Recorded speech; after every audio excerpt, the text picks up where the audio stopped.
Chapter 61. Daniel's return to the capital was decided swiftly after capturing Morton's subordinates operating in the underground of the commercial district. Abandoning his leave, Daniel notified the general staff of his intent to return immediately. Respecting his decision, the general staff arranged a train for his return.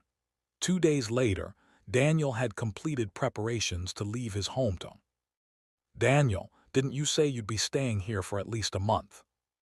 At the entrance of the monastery, Hierony, the abbot, gazed at Daniel with concern as he came to bid farewell. It pained him to see Daniel cut his leave short and head back to the capital without even enjoying his break. Daniel, too, had hoped to spend more time leisurely in his hometown, but after apprehending a traitor, returning quickly was inevitable.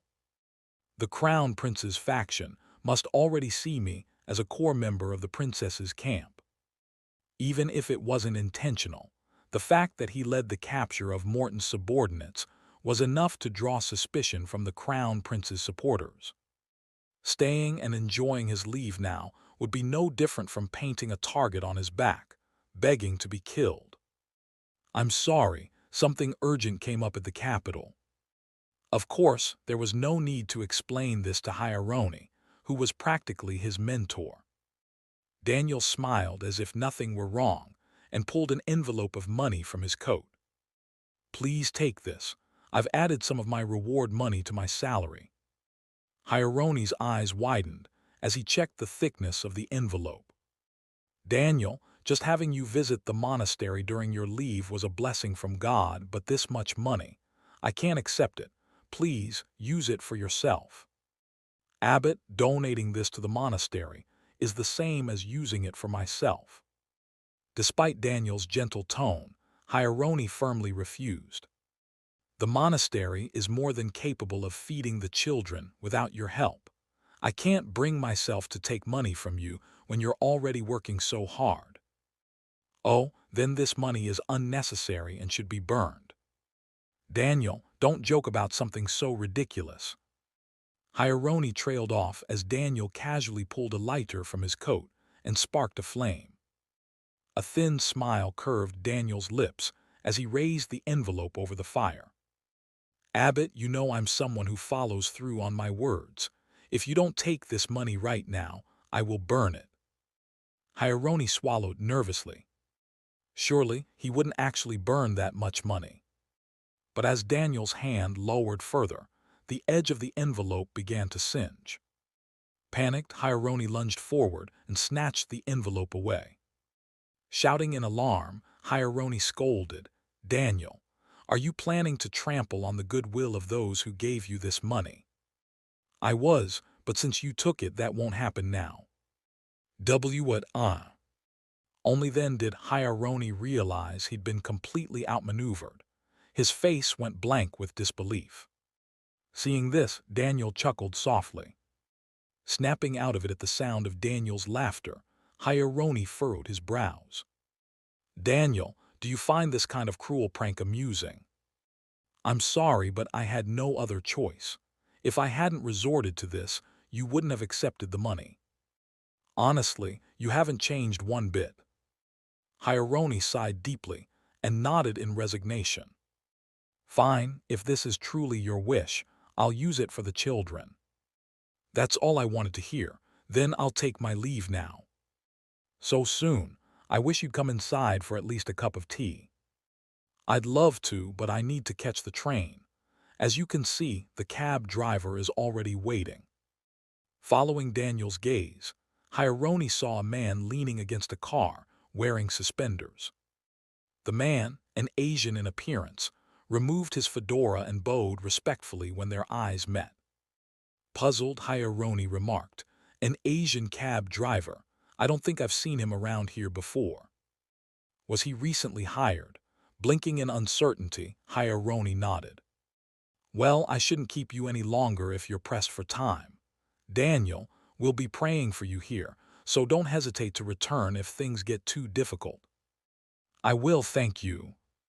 With a smile, Daniel turned and walked toward the cab. The moment he stepped inside, His expression hardened. Settling into the back seat, he looked toward the driver. "Take me to the nearest train station." Acknowledging the command, the driver started the engine, while Daniel leaned back into his seat. His mind drifted to the chaos unfolding in the capital. The person who will react fastest to Morton's capture will be Duke Belvar. Duke Belvar was the head of one of the empire's oldest noble families and the minister of the court. A staunch defender of imperial legitimacy, he firmly believed the crown prince was the rightful heir. If Morton acted as the crown prince's shadowy left hand, then Duke Belvar was undoubtedly his right hand in the light. That damned obsession with legitimacy kept him opposing the princess, even when the crown prince's defeat was nearly certain. That's why Daniel had only informed the princess's inner circle about the incriminating documents seized during Morton's arrest.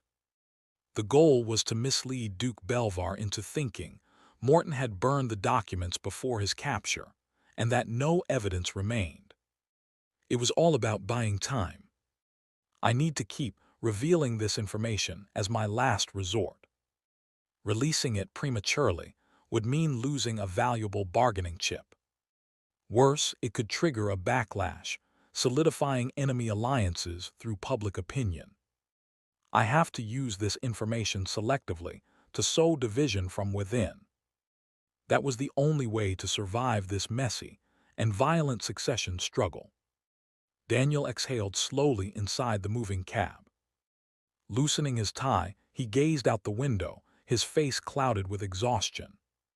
How did things end up like this?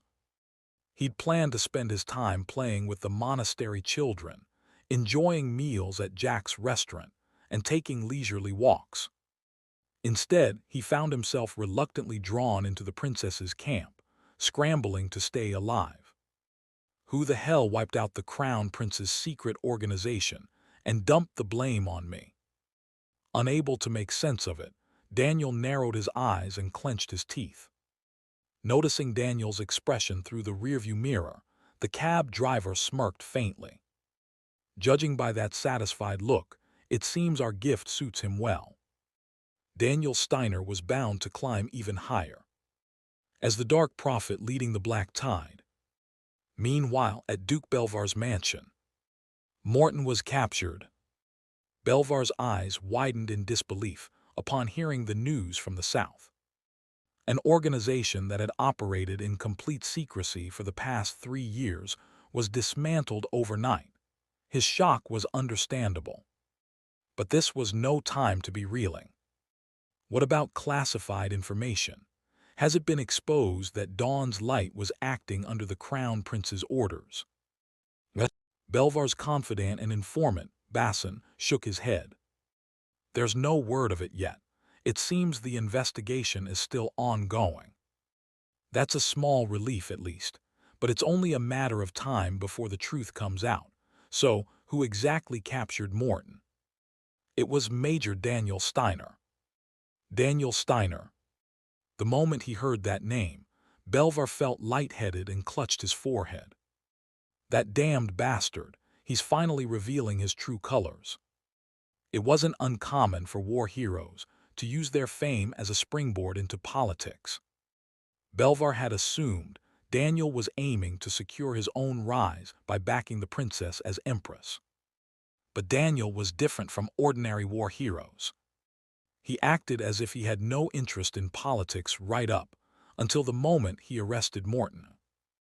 Daniel had avoided political meetings and refused interviews, maintaining a facade of disinterest. When he took an extended leave during the most critical point of the succession struggle, even Belvar had wondered if Daniel truly had no political ambitions. But it was all a deception. To have misled everyone so thoroughly and then apprehended Dawn's Light, it was clear Daniel had been preparing for this for a long time. Realizing that he'd been dancing in the palm of Daniel Steiner's hand made Belvar seethe with rage. Yet no matter how cunning and meticulous the man was, he had to have a weakness. Cartman Schultz. Just recently, Cartman Schultz, chief inspector of the Security Bureau, had visited Belvar's estate. He'd claimed that Daniel Steiner might be colluding with spies. At the time, Belvar dismissed it as nonsense, given the lack of evidence. But now, Belvar couldn't afford to ignore even the faintest glimmer of hope. Contact the Security Bureau and tell Cartman Schultz this. The minister of the court will personally cover his back, so he'd better find proof that Daniel Steiner is colluding with spies. Basson bowed his head and exited the room to carry out the order. Once his confidant was gone, Belvar furiously hurled the wine glass he had been holding. Crash! The shattered glass scattered across the floor, and the red wine spread out like blood. Glaring at the spill, Belvar clenched his fist tightly. Daniel Steiner, a mere orphan like you, dares to manipulate this empire. Belvar didn't believe Daniel's ultimate goal was simply to make the princess empress. His instincts screamed otherwise. There was something darker, something far more sinister, lurking beneath Daniel's ambitions. But it was precisely because he couldn't grasp the depths of Daniel's plans that Belvar was afraid. His trembling hand betrayed his fear, but he quickly suppressed it, closing his eyes tightly. The empire my ancestors built and defended. He would never hand it over to a mongrel like Daniel Steiner. Chapter 62. Imperial General Staff Headquarters. Daniel Steiner's private office. Russell. Lucy sat alone at Daniel's desk, diligently working through paperwork in his absence. As usual, she was sorting documents by priority when she suddenly paused and lifted her head. Footsteps. The sound echoed faintly through the hallway. Could it be Daniel? Today was the day Daniel was supposed to return, having cut his leave short. The thought of him finally arriving and putting an end to her late-night shifts lifted her mood unexpectedly. Perking up, Lucy strained her ears to confirm. No. Her expression cooled. The sound didn't match Daniel's footsteps. The rhythm, stride length, and weight distribution were all different. Then who? Just as Lucy considered whether it might be Ernst, the operations chief, the door swung open without a knock. A man in a navy blue police uniform stepped in slowly. Lucy's hand twitched. She knew this man well. Cartman Schultz. He was a senior inspector from the Security Bureau. They'd even shared a meal once at a restaurant while she was in disguise, so there was no mistaking him. Noticing Daniel's empty desk, Cartman looked around curiously before turning to face Lucy. Their eyes met, and after a brief pause, Cartman gave her a strained smile. Are you Major Daniel's adjutant? Lucy hesitated. Cartman's suspicion could mean trouble if he decided to dig deeper. But back then, she'd hidden her appearance with a wig and sunglasses. She hadn't even spoken. Deciding that a brief exchange wouldn't expose her, Lucy rose from her seat and responded calmly. Yes, what brings the Security Bureau to the General Staff? Well, to put it simply. Cartman scratched his head, then fixed his sharp gaze on her. Spy investigation. A tense silence fell between them. The faint suspicion in Cartman's sleepy eyes was unsettling. But suspicion was something Lucy was well accustomed to. Without betraying a hint of emotion, she responded evenly. You mean there's a spy in the General Staff? Cartman let out a dry chuckle. Most people would have blurted out, "Are you accusing me?" and fallen into their own trap, but Lucy cleverly redirected the focus to the entire General Staff instead. Realizing she wasn't an easy target, Cartman shrugged. Well, I'd hate to doubt the hardworking people here, but my investigation led me to suspect Major Daniel. Suspicion, based on what evidence? That. Cartman rubbed his chin, pretending to recall, then snapped his fingers. I once had the honor of sharing a meal with Major Daniel at a restaurant. He was accompanied by a woman that day. He paused dramatically, then continued. She was quite the peculiar figure. I heard she served as a field medic on the Eastern Front and suffered an eye injury from enemy fire. She wore sunglasses, so I couldn't see her eyes, but her brown hair was quite striking. Cartman flashed a sly smile as he studied Lucy. She was nearly my type, you see. So, out of curiosity, I did a little digging. How many field medics on the Eastern Front survived with eye injuries? The humor vanished from Cartman's face as he raised a hand and began counting on his fingers. 5. Among younger survivors with eye injuries, there were 5 medics. Then I asked myself, how many of them had brown hair? He folded down 3 fingers. 2. Only 2 had brown hair. And lastly, how many of them developed aphasia and couldn't speak at all? Cartman clenched his fist. None, not a single one. Cartman's eyes locked onto Lucy as he lowered his hand. Strange, isn't it? This medic Major Daniel described doesn't exist, which means he lied. The question is, why did he lie?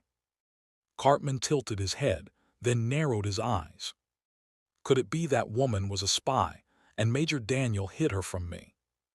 It was an unnervingly accurate guess, but Lucy didn't so much as blink. Instead, she frowned slightly, her expression turning cold with irritation.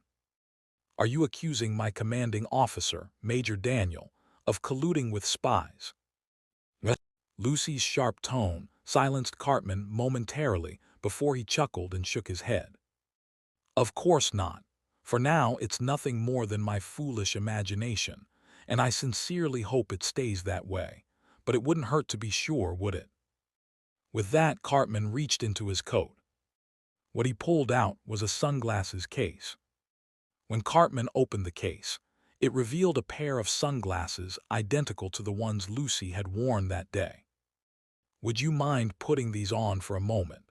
It's not that I suspect you, Lieutenant Lucy, but if the woman I saw back then really was a spy, she's likely operating inside the General Staff. Cartman's suggestion implied that he'd already had others try them on, and now it was Lucy's turn. Cold sweat ran down Lucy's back. The moment she put on those sunglasses, his suspicions would skyrocket. She could claim it was just a coincidence, but once Cartman started digging, it wouldn't take long for the truth to come out. Refusing to put them on would be even more suspicious. Cornered, Lucy took a deep breath and reached for the sunglasses. For now, complying seemed like the safest option. But just as her fingers touched the frame, "What the hell do you think you're doing?" Daniel's voice froze Lucy in place. She turned reflexively and saw Daniel standing at the entrance to the office, staring straight at her. Surprised by his sudden appearance, Lucy blinked and forgot to salute. Cartman also turned at the sound, only to see Daniel approaching with a predatory gaze. Major Daniel, this is just..." Cartman's voice trailed off as Daniel stepped closer. The imposing height and sharp glare bore down on him, radiating an almost physical weight. "Explain what this is." Daniel's voice carried an edge sharp enough to make Cartman shrink back. Still, Cartman wasn't ready to retreat just yet. "Explain, I'm simply doing my job. The higher-ups authorized my access to the General Staff." "Then did you secure an internal security warrant?" Cartman fell silent. Internal security warrants held higher authority than access permits. Even the Security Bureau couldn't obtain one without clear evidence. When Cartman failed to answer, Daniel's eyes narrowed. "Don't tell me you barged in here without a warrant and harassed my adjutant." "Major Daniel, this is a misunderstanding. Everything I'm doing is for the Empire. I wasn't harassing your adjutant. I merely..." "Cartman Schultz." Daniel interrupted him, lowering his head slightly. "Let me make this clear since you don't seem to understand." Their eyes met, and Cartman saw it, the glint of a predator's snarl, like a wolf ready to pounce. "Get out now." Cold sweat trickled down Cartman's temple. Overwhelmed by a sudden sense of dread, Cartman nodded hastily and fled the office. Only after Cartman was gone did Daniel let out a quiet sigh of relief. I knew Duke Belvar would make a move, but to send someone this quickly, granting Cartman access to the general staff, could only have been orchestrated by Belvar. With Security Bureau agents snooping around here, it meant they were desperate for evidence. For now, it's a relief. If Lucy had put on those sunglasses, things would have spiraled out of control. If Lucy was accused of being a spy, Daniel would be implicated as well. In the worst-case scenario, both could be executed for treason. That was why Daniel had driven Cartman out so forcefully. But this was only a temporary fix. Belvar won't stop, he'll keep coming at me. If Daniel wanted to end this, he had to crush Belvar's will to fight entirely. And Daniel had both the means and the power to do it. Lieutenant. Having made up his mind, Daniel turned to Lucy. I'm heading out to meet Her Highness the Princess. Stay here and watch over the general staff. Also, don't go anywhere near the Security Bureau today. Understood? Lucy, still staring at Daniel in disbelief, nodded slowly. Without another word, Daniel left the office. Lucy exhaled deeply, as if releasing all the tension that had built up inside her. Why? Why had Daniel taken such a dangerous risk to shield her? From her perspective, Daniel had essentially staked his life to protect someone suspected of espionage. Lost in thought, Lucy placed a hand over her chest. The steady thumping of her heartbeat echoed faintly through her fingertips. Chapter 63. Daniel left the General Staff headquarters and headed straight for the Imperial Palace. Thanks to obtaining prior approval from Princess Selvia, he passed through security with just a quick identity check. Guided by one of the palace attendants, Daniel soon arrived at the princess's office. He knocked firmly. Your Highness, it's Major Daniel Steiner. At his loud declaration, the door opened. Standing at the entrance was Colonel Hartman, the princess's chief bodyguard. Major Daniel, we've been expecting you. Acknowledging him with a nod, Daniel stepped into the office and saluted. Selvia, seated behind her desk, immediately brightened at the sight of him. Major Daniel, I was beginning to wonder when. Her voice rose in excitement before she quickly caught herself, clearing her throat. Even in her happiness, Selvia reminded herself to maintain the dignity of her royal status. What brings you here today? Her now calm voice filled the room, and Daniel lowered his hand, shifting into a formal at-ease stance. I've come with an urgent matter, Your Highness. As Daniel spoke, Hartman closed the door and took his position beside the princess. With both of their eyes on him, Daniel began. Before I explain the situation, I need to clarify something. I was not the one who led the attack to dismantle the Crown Prince's organization, Dawn's Light. I believe this point must be made clear. Selvia and Hartman exchanged glances, blinking for a moment before nodding as if they understood. I see. If anyone asks, we'll make sure to frame it that way. I'll keep that in mind as well. I have no intention of letting you take the blame, Major. Their responses didn't feel genuine. Daniel resisted the urge to plead his case further.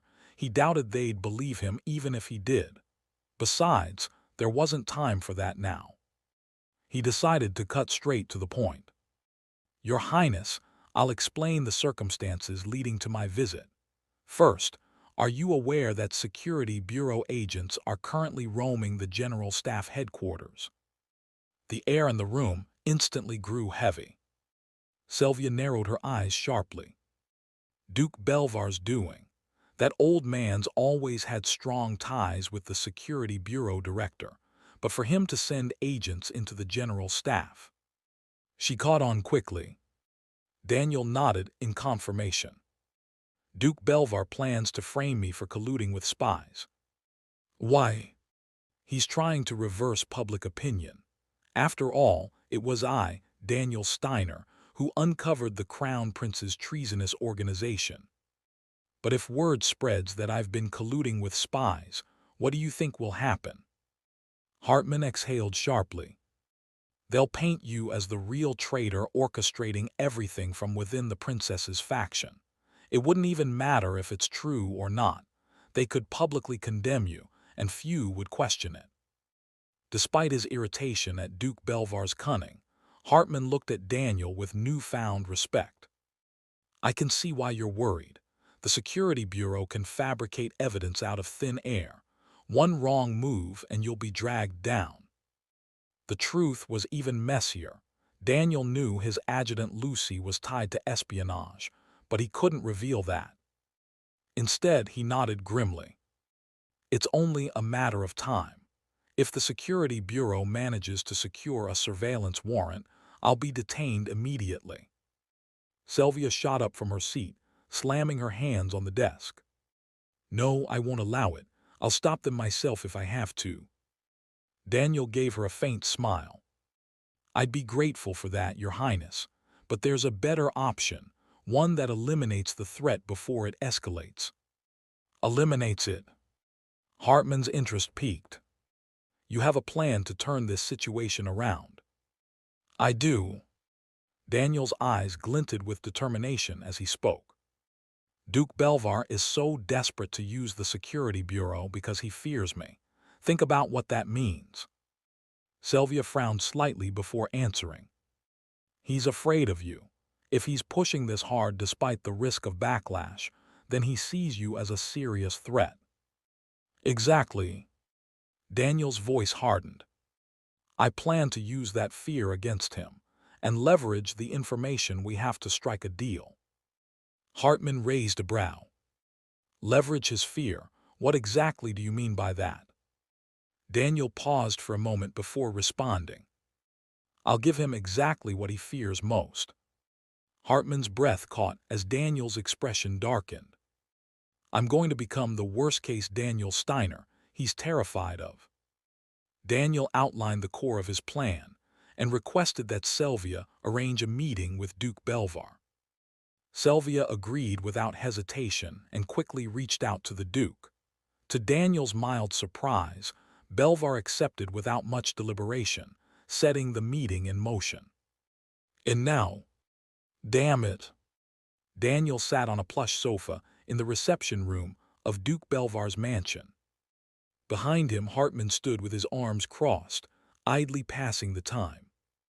Sylvia had insisted on assigning Hartman as Daniel's bodyguard, fearing the possibility of an incident. Noting that Belvar would take a few more minutes to arrive, Hartman leaned in and whispered just loud enough for Daniel to hear. Major Daniel, are you sure this is the best approach? We're not the ones at a disadvantage here. He was questioning why Daniel had chosen such a high-risk strategy when time alone could slowly erode Belvar's position. Daniel silently agreed with him. Even with the Security Bureau prowling around, as long as he avoided missteps, Belvar's efforts might collapse under their own weight. But bloodshed would be unavoidable during that process. And more importantly, Lucy really was a spy. If Cartman obtained a warrant and launched a full-scale investigation, it was only a matter of time before he uncovered irrefutable proof against her. And when that happened, Daniel would be a dead man. Collusion with a spy wouldn't just end his career, it would end his life. That was why Daniel had to force Belvar to surrender today, no matter what it took.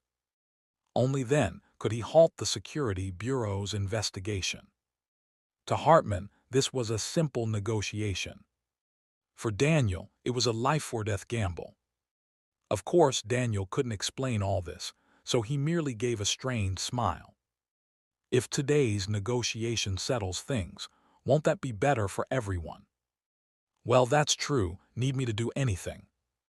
Nothing. Just stay back and keep in rhythm with whatever I say. Hartman nodded, thinking that wouldn't be too difficult. Creak. The door opened, and Duke Belvar entered with an attendant. Wearing an expensive suit and a monocle, Belvar's thick eyebrows and tightly pursed lips radiated stubbornness. Daniel stood and offered a slight bow, but Belvar didn't respond. Instead, he clicked his tongue audibly and strode over to sit on the opposite sofa. Daniel returned to his seat, and Belvar finally spoke. "So, you're the one who wanted to see me." The Duke's condescending tone didn't faze Daniel, who kept his polite, practiced smile. "Yes, as you're aware, Your Grace, the Crown Prince's secret organization, Dawn's Light, has been completely dismantled. I've come with a proposal regarding this matter." "A proposal? Ha, I don't even need to hear it. You want me to betray the Crown Prince, don't you?" Belvar jabbed a finger at Daniel. "I also know your methods, pressuring people into submission at the negotiation table. Don't think for a second that I'll fall for your schemes like the others." Despite Belvar's outburst, Daniel maintained his composure, the smile never leaving his lips. "Your Grace, I believe there's a misunderstanding. I'm only here to discuss terms, if you'll listen." "I will." Belvar cut him off with a roar. "Do you think I'd be swayed by the lies spilling from your filthy mouth? Then are you saying you'll walk out of this negotiation without even hearing what I have to say? I only agreed to this meeting because of the princess's request. No matter what happens, I will never betray the Crown Prince, not even if it costs me my life." As expected, Belvar had taken a hardline stance. Seeing no alternative, Daniel abandoned diplomacy and prepared to switch to the role he'd rehearsed, an act designed to unnerve his opponent. "I understand your loyalty, Your Grace, but if you break off these negotiations now, the lives you'll sacrifice won't be limited to just your own." Belvar's brow twitched. "What are you implying?" "Exactly what I said. Think carefully." Leaning back into the sofa, Daniel kept his smile steady while Belvar nervously swallowed, his fingers trembling. Belvar's voice dropped and he muttered, "My acquaintances and family are innocent. Even if I lose the succession battle, you have no authority to touch them." At this, Daniel's lips twitched before he let out a low, humorless laugh. The sound reverberated through the reception room, sending chills down Belvar's spine. Even Hartman, who had agreed to support Daniel's performance, felt a faint sense of unease watching him. After laughing for a moment, Daniel waved a hand as if apologizing. "My apologies, Your Grace. That was rude of me, but—" Abruptly, the laughter vanished. Daniel locked eyes with Belvar, his sharp, predatory gaze sending a shiver down the older man's spine. "Let me ask you this, Duke Belvar." His voice dropped into a cold, cutting tone that held Belvar captive. "Among the people I've ruined and brought to their knees, do you honestly believe there weren't any innocents among them?" Silence filled the room. Daniel leaned forward slightly, never breaking eye contact. And in that moment, Duke Belvar felt something primal, an overwhelming wave of terror crawling up his spine. Chapter 64. Although he didn't show it outwardly, Belvar's breathing had begun to grow unsteady. Moreover, Daniel noticed the slight trembling in Belvar's eyes as their gazes met. Thanks to that, Daniel was certain. He's wavering. The expression Belvar wore now belonged to someone, desperately trying to conceal their fear. Good. Had Belvar sneered and brushed it off at this point, it would have put Daniel in a difficult position. If Belvar thought of me as just another ordinary strategist, that's exactly what would have happened. But Belvar was genuinely wary of Daniel. Daniel's assumption that Belvar held him in high regard had been proven correct. In that case, the best move for Daniel was to continue acting as the worst-case scenario Daniel Steiner that Belvar imagined, in order to make this negotiation succeed. If this negotiation fails, I'll die instead. Steadying his resolve, Daniel feigned composure as he pulled out a document from his coat. Belvar swallowed hard at the sight. That is. Daniel nodded.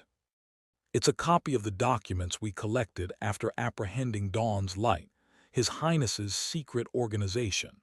I'm sure a man of your caliber can easily understand what these documents imply. Daniel handed the document to him, as if inviting him to confirm it himself. Belvar took the document and carefully examined its contents. It wasn't a fabricated piece of evidence. The operation's date and details were meticulously recorded. Belvar's hands began to tremble slightly. Duke Belvar. Daniel addressed him slowly, letting his words seep in. What do you think will happen if this document is made public? His Highness's path to becoming Crown Prince will vanish, and the Empire's citizens will cry out for the blood of a traitor. Belvar clenched his teeth. He already knew what Daniel's next words would be. At that time, we'll inform the citizens of the capital. Before punishing the traitors, we conducted an investigation and discovered a certain family was connected to them. And that family is. Daniel reached out and pressed down lightly on the top of the document Belvar was holding. Lowering his voice so only Belvar could hear, Daniel whispered, "The Bahatrante family, led by you, Duke Belvar." Belvar's eyes widened as he glared at Daniel over the document. The nerve of a mere orphan, a vagrant, to dare threaten one of the Empire's most noble families filled him with rage. With anger written all over his face, Belvar slammed the document onto the table.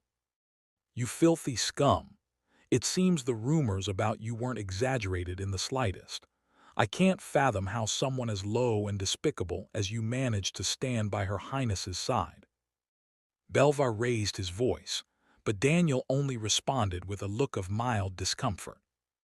"I'll humbly accept whatever judgment you have of me, Duke. However, I'd like to remind you that this is a place for making decisions, not for denouncing me." "Decisions? What kind of decision are you asking me to make?" "I believe a man as wise as Duke Belvar already knows the answer to that question." Belvar opened his mouth to yell, but quickly shut it again. Judging from Daniel's words so far, he had a rough idea of what the conditions of the negotiation might be. "Don't tell me." "Yes, exactly that. If you withdraw from the succession struggle, we'll ensure complete secrecy. The Bahatrante family will have no ties to this matter whatsoever." Belvar let out a low groan. Despite Daniel's roundabout phrasing, it was no different from asking him to betray the Crown Prince. Yet it was an offer so sweet it was difficult to refuse. "Duke Belvar, it's not that difficult. Just one nod here, and your family will continue to reign honorably in the capital as it always has. Why are you hesitating?" For Belvar, who found himself in a precarious situation, Daniel's words, essentially saying, "Even if we seize power, we won't punish you for your crimes," were enough to shake his resolve. If he just nodded his head, his family could survive without a scratch. "But I've sworn loyalty to His Highness." He couldn't allow himself to be swayed by this devilish silver tongue. "Don't test my loyalty. I will never join hands with the likes of you." Belvar spoke with conviction, but Daniel merely blinked indifferently. Then with a faint smile, Daniel stood up. "You won't join hands with me. I'll respect that decision, but I find it hard to understand. Did you already forget what I said earlier?" Walking past Belvar, Daniel spoke nonchalantly. "I warned you that rejecting my offer wouldn't end with just one life being lost. Oh, a whiskey cabinet. You've set up a nice display here in the lounge." In the heavy atmosphere, Daniel suddenly let out an impressed remark as he opened the whiskey cabinet's door. Daniel took out a bottle of Johnny Walker and looked down at it as he continued speaking. "Perhaps I didn't explain myself clearly enough earlier, so this time, let me speak about the future that awaits you, Duke." Belvar couldn't tell what Daniel was about to say. While cold sweat dripped down his back, Daniel casually called over a servant. When the servant approached, Daniel asked him to prepare some ice. The servant, visibly tense, bowed quickly and hurried out of the room. Once the servant was gone, Daniel took a glass from the nearby shelf. "Let's see. I've heard that your eldest son runs the Ridesharp Company, a leading business in the empire's automobile industry, isn't it? Famous for introducing automated assembly lines for the first time." Daniel pulled a handkerchief from his coat and unfolded it. Thanks to that, mass production became possible, allowing countless imperial citizens to buy cars at affordable prices. Truly admirable work. Casually holding the handkerchief, Daniel wiped the glass clean. If people's fingers represented status, your son would be a thumb. After all, the thumb is what people raise when describing the best. Don't you agree? Belvar said nothing and stared straight ahead. He didn't have the courage to look back. "I agree your son is the best in the automobile industry, but I wonder, would Her Highness think the same?" Daniel finished wiping the glass and spoke in a voice tinged with concern. "If Her Highness becomes emperor, I'll have no choice but to advise her to conduct a thorough investigation into Ridesharp Company. After all, your son belongs to the family of Belvar, the traitor." Belvar's breathing grew rough. Noticing this, Daniel continued in a calm, measured tone. "And if, during that investigation, evidence surfaces that your son funded the traitors, things will take a complicated turn. Just imagine how terrible that would be." Daniel clicked his tongue, as if lamenting the situation. At that moment, the servant returned with the ice. Daniel gestured for him to come closer, and the servant carefully placed ice cubes into the glass. After thanking the servant, Daniel opened the bottle of Johnny Walker and poured the liquor into the glass. When Daniel lifted the glass, Belvar finally spoke with difficulty. "My son has nothing to do with this, I swear it." Daniel took a sip of the whiskey, shrugged, and replied, "Well, from my perspective, it seems he does." "Don't slander him, Daniel Steiner." "Ah, I misspoke. It's not that it seems like he's involved."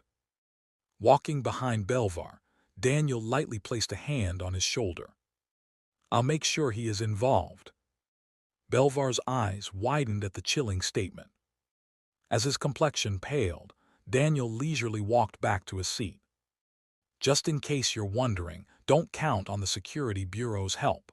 By then, they'll be obeying the new Emperor's orders." Daniel sat back down on the sofa and placed the glass on the table. "And it won't stop with your eldest son. I'll rope in your second son, who works in the electrical industry, and your third son, who runs the oil company as well." That's. Belvar's breathing became more labored, almost as if he were hyperventilating. Watching the trembling old fox, Daniel flashed a pleasant smile. "Oh dear, it looks like you're about to lose 3 fingers at once. Tell me, Duke, can you join hands with anyone after losing 3 fingers? From what I see, everyone will avoid you." Belvar, gasping for breath, suddenly shut his eyes tight and let out a groan that bordered on a scream. My lord!" The servant rushed over with medicine and water. Belvar quickly poured the pills into his mouth and washed them down. Only then did his breathing start to calm, though his eyes remained shut. Watching him quietly, Daniel leaned forward and snapped his fingers. Snap! Startled by the sharp sound, Belvar opened his eyes to find Daniel extending his hand for a handshake. To Belvar, the smile on Daniel's face was devoid of even the slightest trace of humanity. "What are you doing?" Daniel lightly shook his extended hand. "Now that you've come back to your senses, it's time to make the right decision. Take my hand before it's too late." Daniel's words couldn't have been clearer. Chapter 65. Belvar, who had been silent for a while, clenched his teeth so hard that his jaw seemed ready to crack. The moment he took Daniel's hand, Belvar would be betraying the crown prince. It would mean denying the legitimacy of the imperial lineage that the Bahatrante family had protected for generations. For the sake of the beliefs upheld by his ancestors, he was willing to give up his own life without hesitation. But what about my family? What crime have they committed to deserve this? To Belvar, family was just as important as his principles.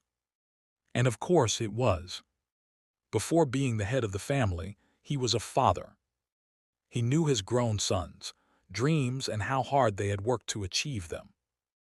Destroying their bright futures for the sake of his own principles was something he couldn't bear. What should I do? Caught in endless torment, Belvar's vision momentarily blurred from the mounting headache. He knew this wasn't just a threat. The demon standing before him would undoubtedly carry out a massacre if the negotiations fell apart. The mercilessness in Daniel Steiner's cold eyes and inhuman smile made that clear. At this moment, Belvar had to make a decision. But the words refused to come out. Everything he wanted to say scattered before it could escape his throat. Principles and family. Neither was something he could abandon easily. Noticing Belvar's hesitation, Daniel spoke slowly. Duke, do you still believe this is an equal exchange, a negotiation? Daniel let out a low, mocking laugh. This is nothing more than Her Highness, and I bestowing mercy and generosity upon the Bahatrante family. In Belvar's mind, Daniel's words translated to, and yet you still dare to hesitate. Daniel clicked his tongue, as if disappointed, and shook his head. Even after being given a second chance, you're about to repeat the same mistake. I won't stop you.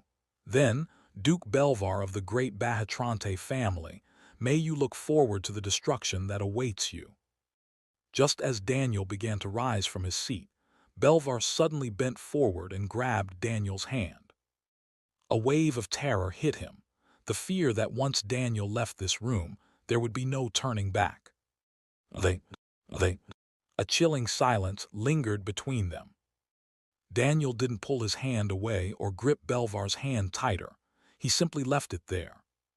It was his way of saying, speak your truth yourself. Tears welled up in Belvar's bloodshot eyes. Closing his eyes, overwhelmed by defeat, Belvar murmured in a trembling voice.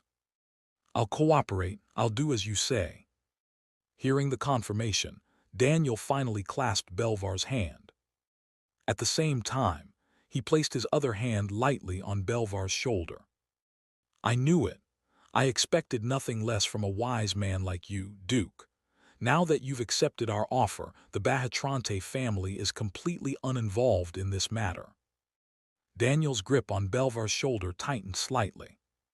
Furthermore, Duke, you have never sided with the Crown Prince, not in the past, not now, and certainly not in the future. Do you understand me? Belvar, still trembling and unable to speak, clenched his teeth so hard that he couldn't open his mouth. Watching him with an expression of faint pity, Daniel removed his hand from Belvar's shoulder and spoke. If you understand, nod your head. Gripped by overwhelming emotions, Belvar nodded almost convulsively. Seeing this, Daniel's face lit up with satisfaction as he let go of the handshake and stood up. Good, I'll make sure to convey your intentions to Her Highness. Adjusting his uniform, Daniel turned to Hartman, who had been standing nearby. Colonel Hartman, now that we're done here, let's take our leave. We wouldn't want to impose further on the Duke. Hartman, who had observed everything in silence, nodded awkwardly. With that, Daniel turned and left the drawing room. Hartman followed, glancing around as they stepped into the hallway. Confirming that no one else was present, Hartman looked at Daniel's profile. The demonic presence he had displayed moments ago was gone, replaced by an exhausted expression. Releasing a low sigh, Daniel murmured, "That's a relief. If Duke Belvar had refused the offer, it could have turned into a difficult fight." The sudden shift in tone left Hartman feeling unsettled. After a brief pause, he spoke. I'm honestly surprised. To be honest, I didn't think Duke Belvar would accept the offer. Neither did I. It seems my performance worked better than expected. Hearing Daniel's words, Hartman furrowed his brow. Performance? Could that truly be called acting? From Hartman's perspective, it seemed more accurate to describe it as Daniel's true nature bleeding through the surface. However, to Daniel, it was acting. Of course, it was desperately performed acting, born from the need to survive. If I hadn't forced Duke Belvar to surrender, I'd be the one dead right now. Relieved that everything had gone well, Daniel allowed himself a small breath of ease, and Hartman let out a deliberate cough. In any case, well done. I'll report to Her Highness personally, so you should head back and get some rest. Surprised by the gesture, Daniel looked at Hartman before giving a slight nod. Thank you for the consideration. I'll do that. The two men then walked down the mansion's hallway in silence. To be precise, the silence felt awkward only to Hartman. Because today, Daniel Steiner felt more terrifying than ever. Hartman parted ways with Daniel at the mansion entrance and headed straight for the Imperial Palace. Upon arriving at Sylvia's office, he knocked on the door and her voice called him inside. Entering and saluting, Hartman saw Sylvia pause her writing and look up. Where's Major Daniel? He looked tired, so I told him to head back first. He already left. Wait, you're telling me you told him to leave first and he actually left? Sylvia pressed him with questions, causing Hartman to lower his hand and look slightly puzzled. Your Highness, were you waiting for Major Daniel? What? No, not at all. Realizing that her true thoughts had been exposed, Sylvia's face turned red, and she quickly cleared her throat. Why would I want to see him? I wasn't looking forward to it or anything. Anyway, how did the negotiations go? They were successful. In exchange for sparing the Bahatrante family, Duke Belvar has withdrawn his support for the Crown Prince. Sylvia's mouth fell slightly open. She couldn't believe that the stubborn old fox had waved the white flag after a single negotiation. Is that true? Duke Belvar actually bowed to me. Yes, thanks to Major Daniel's efforts.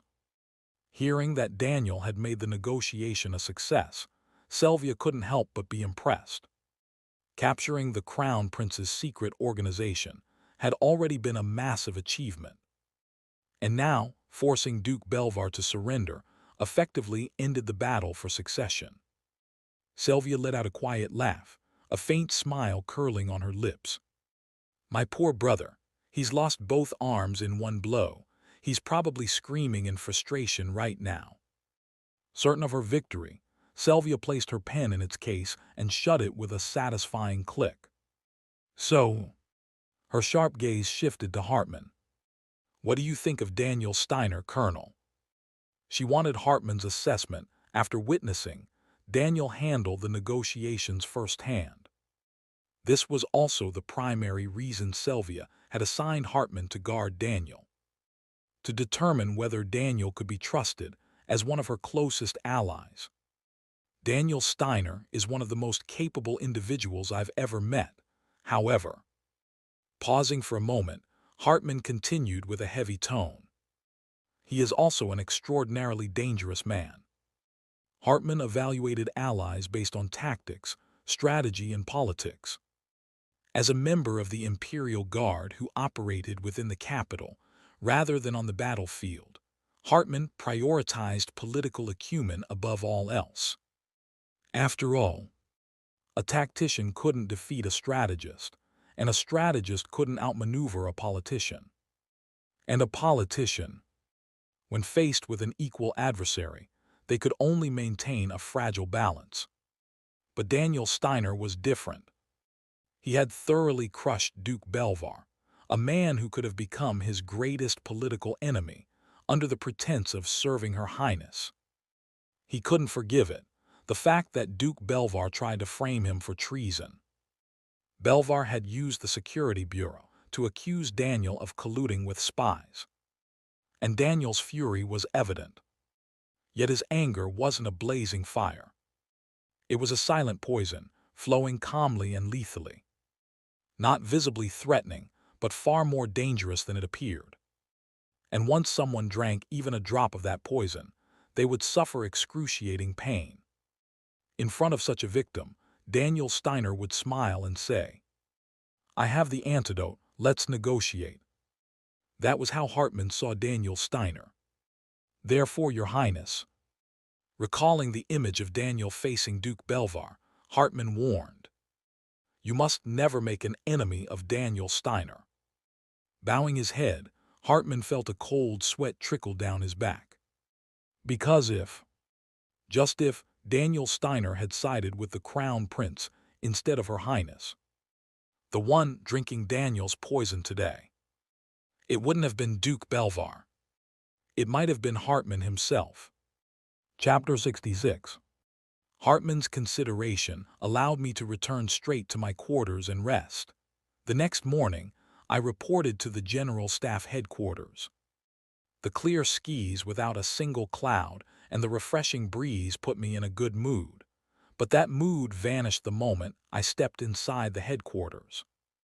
Everyone I passed in the corridors treated me as if I were some kind of ghost.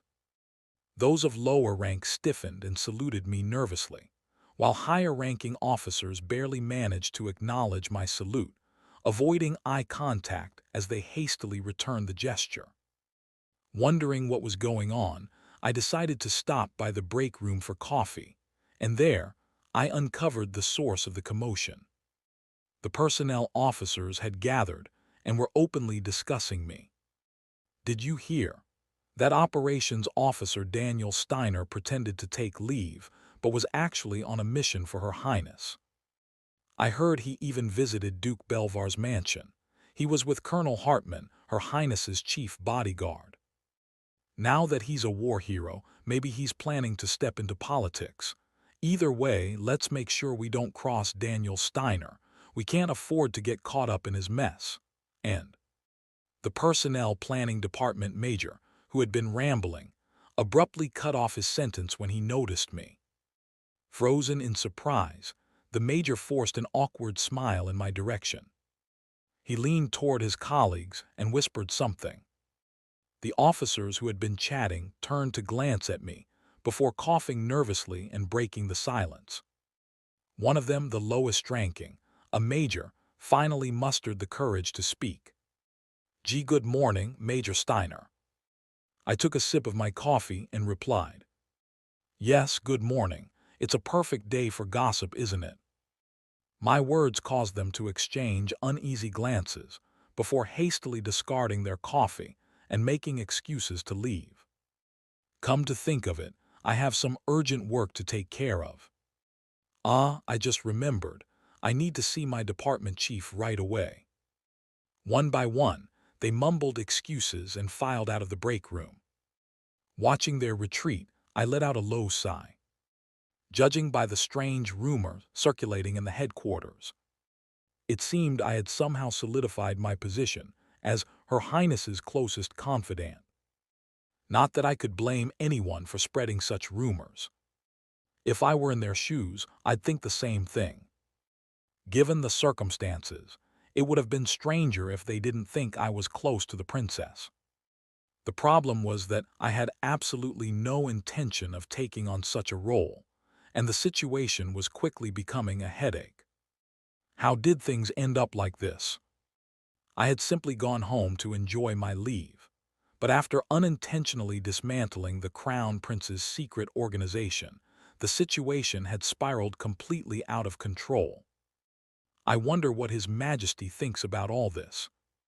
The last time I met the Emperor, he had emphasized that soldiers must remain politically neutral. Yet here I was, acting in a way that couldn't be more political. He definitely won't look kindly on this. Even a child knew that drawing the Emperor's ire would end badly. I felt uneasy, but worrying about something that hadn't even happened yet was a bad habit. Finishing the rest of my coffee, I crumpled the paper cup and tossed it into a nearby trash bin. Grabbing my briefcase, I left the break room and climbed the stairs to my private office. Opening the door, I saw Lucy already at her desk, working as usual. Sensing my presence, she looked up and immediately stood to salute. "Major Steiner, you're early today." "I couldn't sleep for some reason. Anyway, you won't have to worry about the security bureau anymore." "Did you take care of it?" I nodded and started walking toward my desk, but stopped abruptly. There was a box sitting neatly on my desk, tied with a ribbon. Curious, I approached and tapped the box lightly. "What's this? It looks suspicious." "It's apple strudel. I thought you might like it." "Huh, do bakeries even sell this here? It's a southern dish, not exactly common around here." Lucy hesitated for a moment before replying. "I made it myself." "You made it?" Lucy nodded without a hint of emotion, and I immediately broke into a cold sweat. An assassination attempt. For a brief moment, a chilling thought crossed my mind, but I quickly regained my composure. There's no way she'd try to kill me here, in the General Staff headquarters of all places. It'd be too easy to trace back to her. Lucy wasn't stupid. She had to know how obvious it would be. So she really just made this for me, as a gesture of goodwill. I stood there baffled, before the truth slowly dawned on me. Does she think I saved her from the security bureau? In reality, I had only acted to protect myself, but it seemed Lucy had gotten the wrong idea. There was no need to correct her misunderstanding, so I simply nodded and untied the ribbon. The box opened like a blooming flower, revealing perfectly baked apple strudel inside. "It looks delicious." I picked up the utensils included in the box, sliced off a piece, and took a bite. Chewing carefully, I couldn't help but be impressed. This is incredible. The tartness and freshness of the apples combined with the warm, aromatic cinnamon flavor. The walnuts and almonds added a crunchy texture, while the sugar and raisins subtly asserted their presence. The pastry was baked to perfection, with a rich, buttery flavor. I had eaten plenty of apple strudels before, but this was easily the best I'd ever tasted. "You could open a bakery with this. Do you cook often?" It was an innocent question, but Lucy blinked in surprise, as if she hadn't expected the compliment. After a brief pause, she spoke. "No, not really. I bought a cookbook yesterday and practiced." Lucy trailed off mid-sentence, falling silent. Lucy's expression looked as though she was mortified, like she had just admitted, "I practiced cooking for you." After a moment of struggling with her emotions, she regained her composure and said calmly, "It's my way of repaying you for looking out for me yesterday." She bowed her head slightly before returning to her seat. Though she quickly adopted a neutral expression and dove back into her work, her ears betrayed her. They were faintly red. And on top of that, noticing the bandage wrapped around her left index finger, I realized she must have injured herself while preparing the dish. She probably cut herself while slicing the apples. Practicing cooking just to serve her superior, it was praiseworthy enough to make me want to overdo the compliments. Lucy truly was the model adjutant. The problem is, that model adjutant was also likely plotting my death. Chances were high that this dish was intended to lower my guard. The thought left my throat feeling strangely tight. It's probably best to dispose of the leftovers later when I return to my quarters. Meanwhile, inside the Imperial Palace's reception room. "What did you just say?" The golden-haired Prince Arno's eyes trembled. The news delivered by Felison, the deputy director of the Intelligence Bureau, was so absurd that it defied belief. Prince Arno wanted to deny reality, but Felison repeated his report despite the heavy tension in his voice. "Duke Belvar has announced that he will withdraw from the succession struggle. He is currently refusing all visitors and has locked himself in his chambers." It was a devastating blow. With Dawn's light apprehended, Arno had relied on Belvar's support to continue the succession battle. And now, out of nowhere, Belvar had decided to abandon him. Why? Muttering to himself, Arno waited for an explanation. Felison responded, "While we are uncertain of the details, it seems his decision came after a private conversation with Major Daniel Steiner." Daniel Steiner, that bastard again. Arno, who had been laughing in disbelief, suddenly roared. "Why the hell is that bastard interfering with me at every turn? Why?" From the Northern assassination incident to the present moment, Daniel Steiner had not only obstructed Arno's plans, but had also systematically shattered every single one. And now, by stripping away Belvar's support, he had completely destroyed Arno's future prospects. A sharp pain throbbed in Arno's temples. At the same time, rage boiled up from deep within him. "Deputy Director, the fight isn't over yet. Find something we can use to arrest Daniel Steiner immediately. Evidence that he used private soldiers. Bring it to me." Arno's voice began to falter. Normally, Felison would have nodded resolutely, but instead, he hesitated, nervously gauging the prince's reaction. Just as Arno was about to demand an explanation, Felison bowed his head apologetically. "Your Highness, we have already conducted a private investigation, but we found nothing." "Nothing?" "Yes. We assumed Daniel was building a personal network and launched a large-scale investigation, but we uncovered absolutely nothing." Sweat trickled down Felison's forehead. For someone capable of dismantling Dawn's light so swiftly, a large organization would have been necessary. There should have been clear command structures for issuing and receiving orders. However, Felison bowed his head even lower.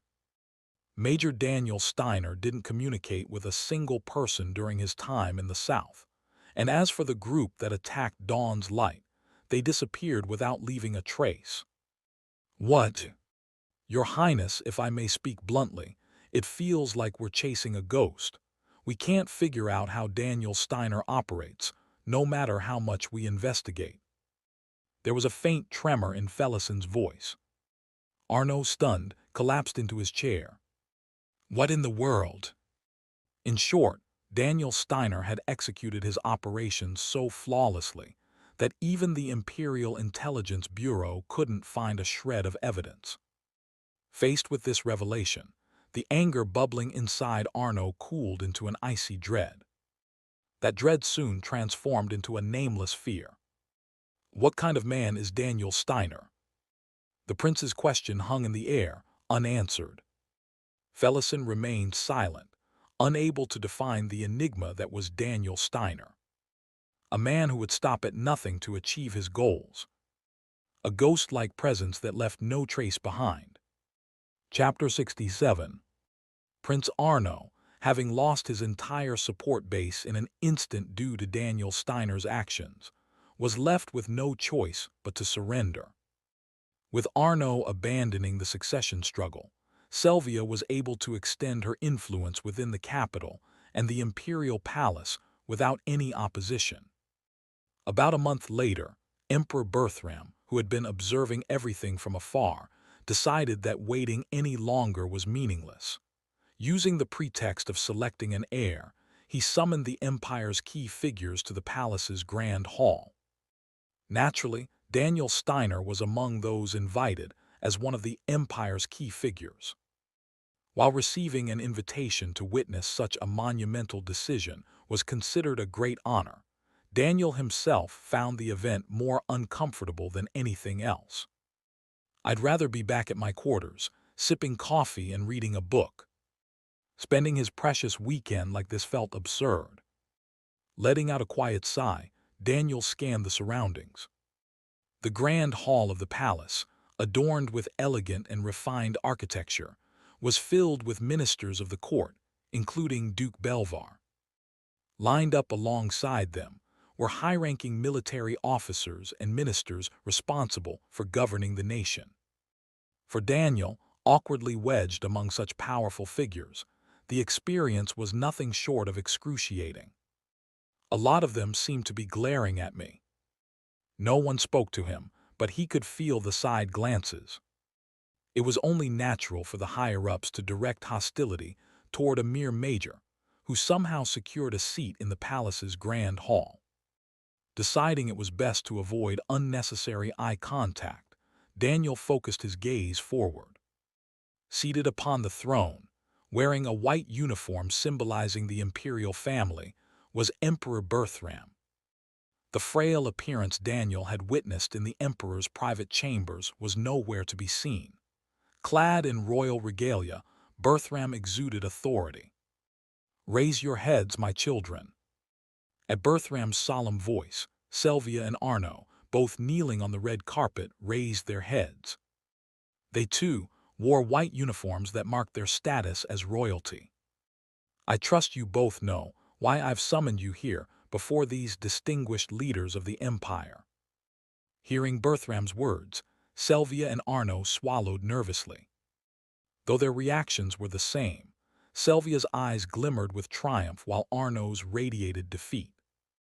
"As everyone here is aware, my failing health prevents me from properly overseeing the affairs of state. So let us dispense with formalities and get straight to the point.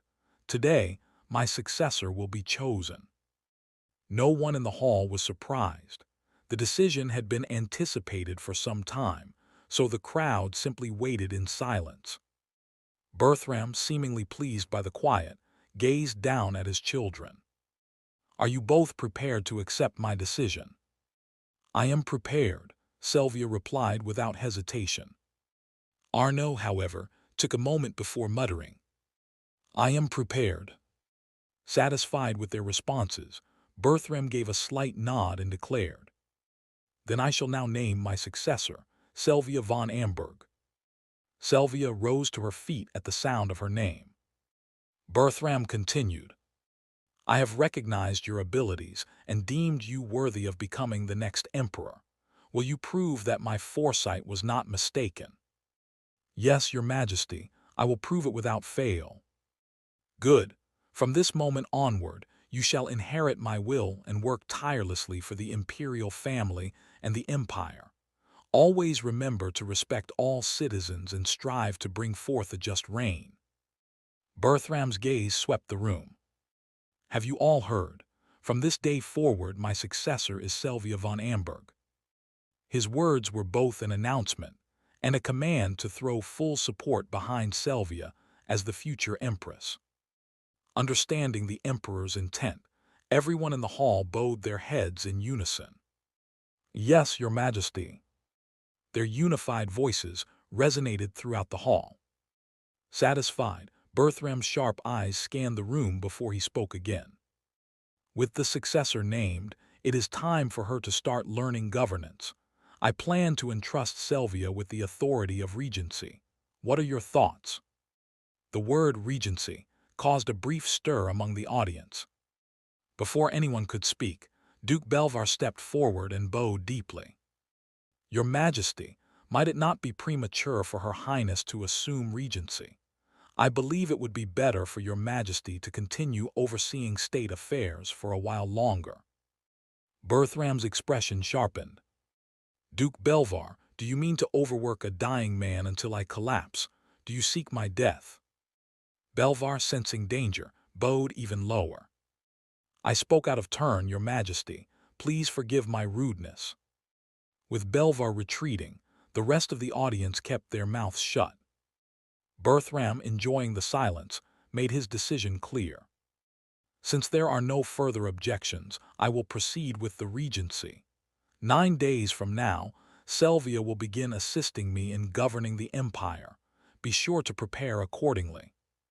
The room once again bowed their heads in unison. "Yes, your Majesty." Having swiftly secured their agreement, Berthram waved a hand, signaling the end of the assembly. "Now you are all dismissed." The ministers and officials slowly exited the hall, followed by generals and corporate leaders. As the lowest-ranking officer present, Daniel remained in place, quietly waiting for his turn to leave. Berthram, watching him from the throne, wore a thoughtful expression. Most of the people here likely don't realize it. To those unfamiliar with palace politics, Daniel Steiner seemed no more than a loyal subordinate, an obedient pawn acting under Sylvia's orders.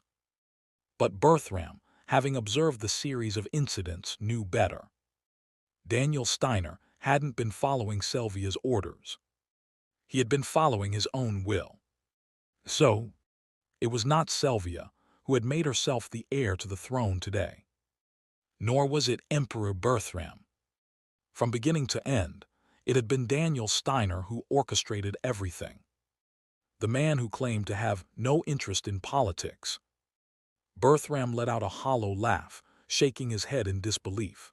Then, raising a hand, he beckoned to the chief chamberlain standing nearby. "Your Majesty, did you summon me?" "Yes, do you see that man over there, the one with the major's insignia?"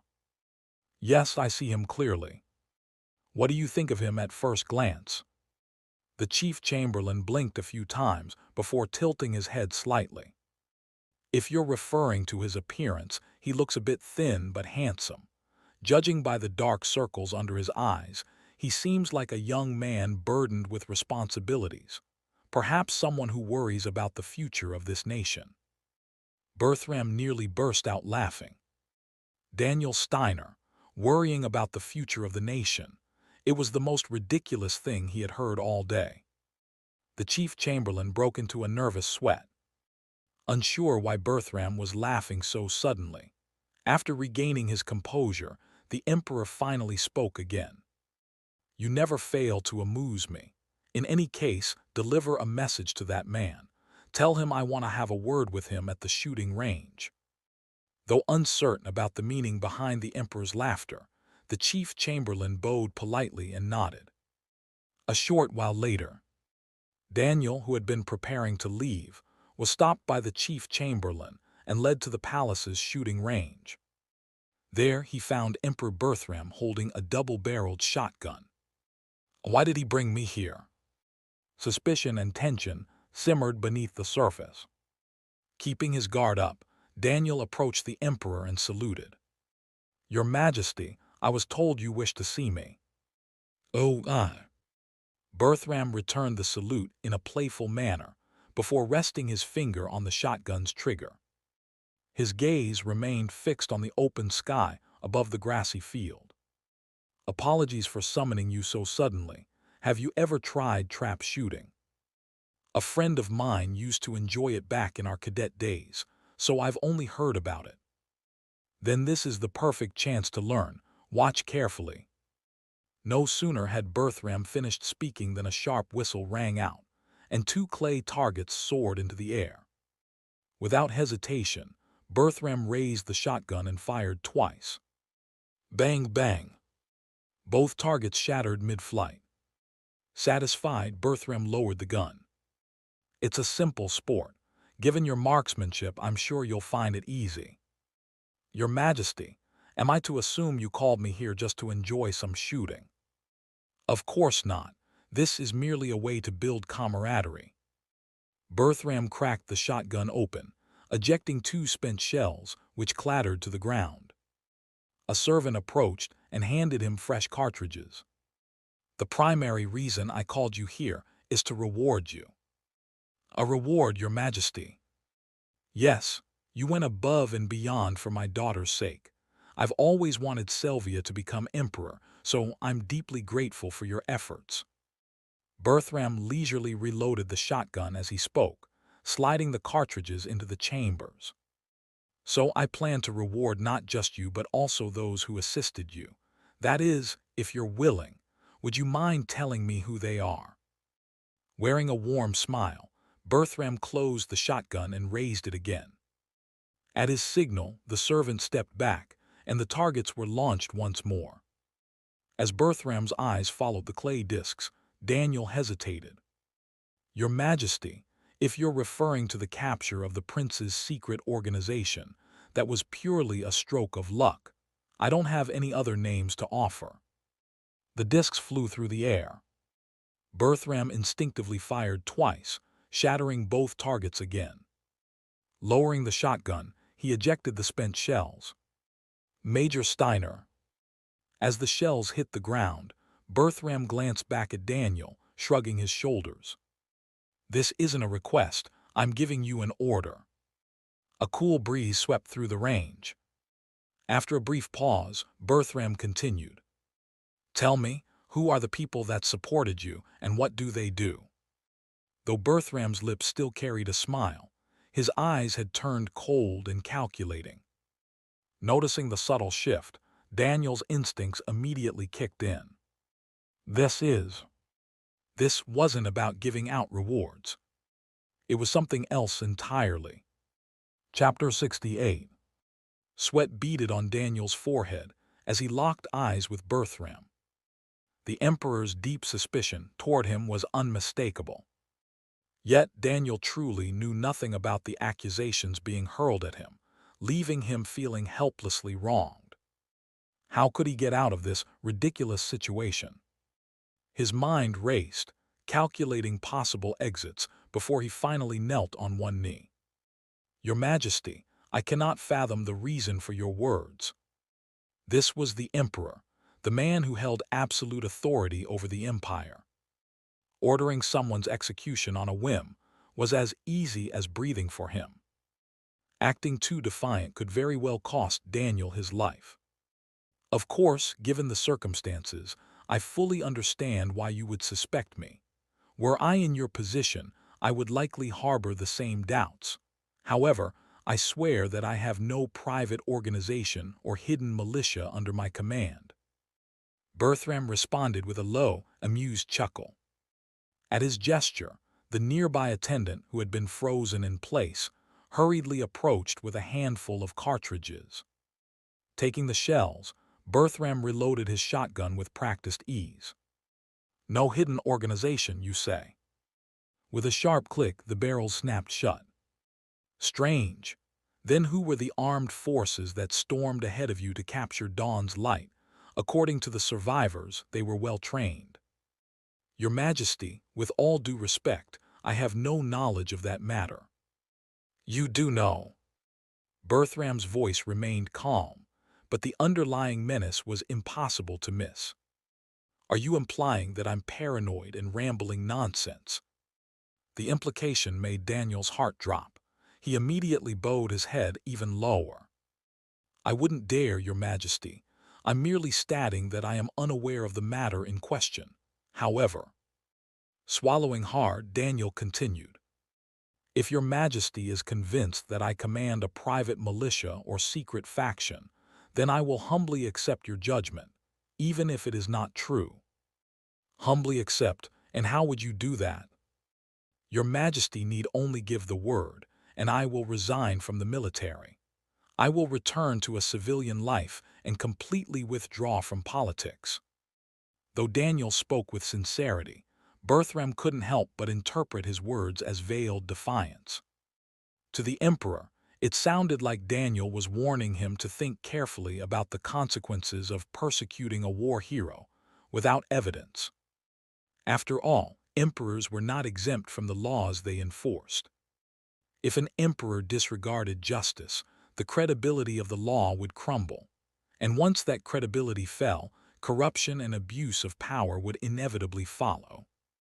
So, Daniel was essentially asking the emperor, "Are you going to destroy the empire's legal foundations with your own hands?" Now I understand how this cunning bastard cornered Duke Belvar. Bertram had known Daniel was no ordinary man, but he hadn't expected him to be this shrewd. After a brief silence, Bertram fixed his gaze on Daniel. "Daniel Steiner, look at me." Daniel raised his head, and Bertram spoke again. "Can you swear that there is no falsehood in what you've just said?" "Yes, Your Majesty." Daniel's response came without hesitation. "Under the heavens and in the presence of God, I swear to Your Majesty that I have no hidden organization or militia under my command." Bertram studied Daniel's face for a long moment before finally nodding. "Very well, I won't press the matter further. Stand up." Daniel stood as ordered, while Bertram motioned for the attendant to launch more clay targets. He then tossed the loaded double-barrel shotgun toward Daniel.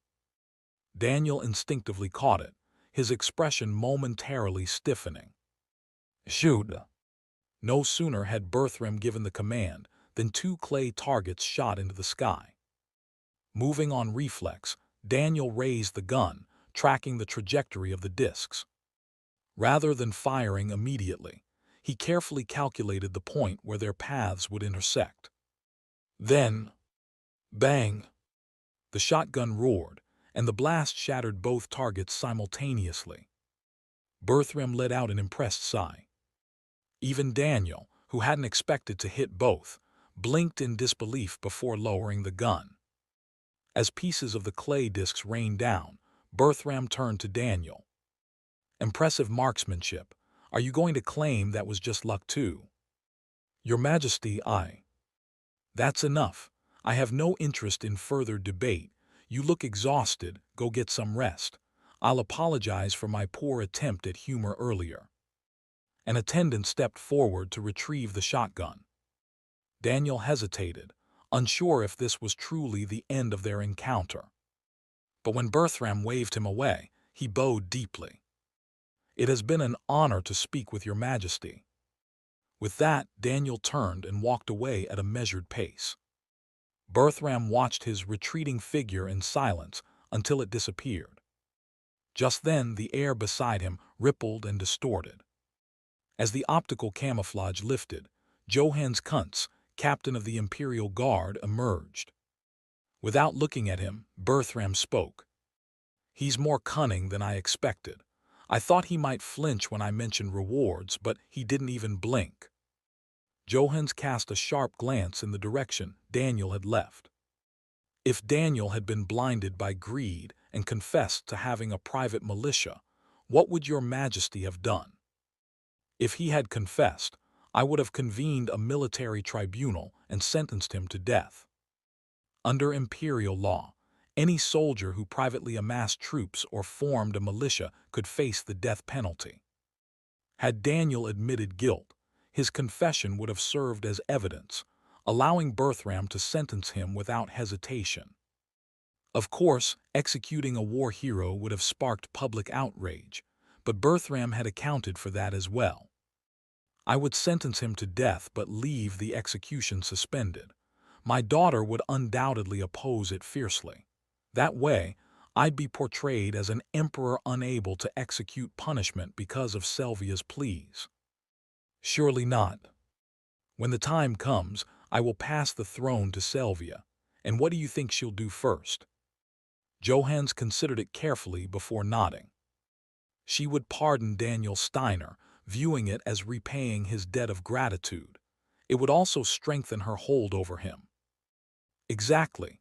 Not only that, but I would have leverage over him, the charge of running a secret organization. It would be like placing a leash around his neck, one I could pull whenever he bared his fangs." Emperor Bertram had carefully orchestrated everything, setting up Selvia to control Daniel Steiner. But Daniel had evaded the trap, as if he had foreseen the entire plan from the start. "Did you notice Daniel Steiner's trap shooting?" "Yes, I saw it," Johannes replied. Bertram allowed himself a faint smile.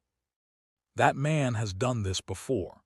His steady stance and ability to calculate the trajectory of the discs instantly. There's no way that was his first time." "Then why did he lie and claim he hadn't done it before?" "Because the moment he was summoned by the Chamberlain, he knew this wasn't a friendly gathering. He knew it was an interrogation and wanted to leave as quickly as possible." Daniel likely intended to feign incompetence to lower Bertram's interest. But when forced to handle the shotgun, his instincts betrayed him. Watching him in that moment, Bertram had no doubts. Daniel Steiner's words were lies from start to finish, but we can't call them lies because he erased all the evidence. If even the Imperial Intelligence Agency couldn't uncover anything, then no one could. The realization deepened the lines on Berthram's face. He's meticulous and calculated, someone who wraps himself in deception yet leaves no gaps to exploit. Not even I, the Emperor, can move against him easily. Had Berthram been younger and healthier, he might have welcomed Daniel's arrival. With Daniel by his side, he might have unified the world. But Berthram was old and sick, and Selvia the heir was still young and inexperienced. Right now, Selvia cannot tame the wolf that is Daniel Steiner. What consequences this would bring to the Empire, Berthram dared not imagine. I can only hope that the loyalty Daniel has shown to Selvia is genuine. With a heavy heart, Berthram turned away from where Daniel had departed.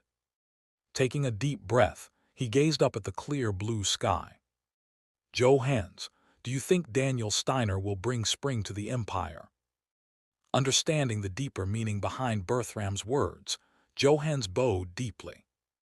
"I will do my utmost to ensure that he does not bring winter instead." Berthram let out a quiet laugh before nodding. He could only pray that his trusted hound, Johannes, would keep the wolf in check. Chapter 69. The next day, I reported for duty at the General Staff Headquarters and sat down at my desk in my private office, unfolding the morning newspaper. Breaking news: His Majesty the Emperor selects a successor. Princess Selvia named as the next emperor, regency to begin soon. Princess Selvia's closest advisor, none other than Daniel Steiner. The last headline irked me, but it wasn't the most pressing issue at the moment. Flipping through a few more pages, I found the article I had been dreading. Edria, permanent member of the Allied Nations, strongly criticizes the Empire. Beneath the headline was a black and white photograph of a familiar face giving a press conference. Pale, snake-like eyes and a gaunt face. It was Count Calidra of Edria, the man holding the real reins of power there.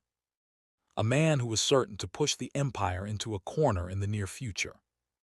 I stared at Calidra's photo for a moment before proceeding to read the article.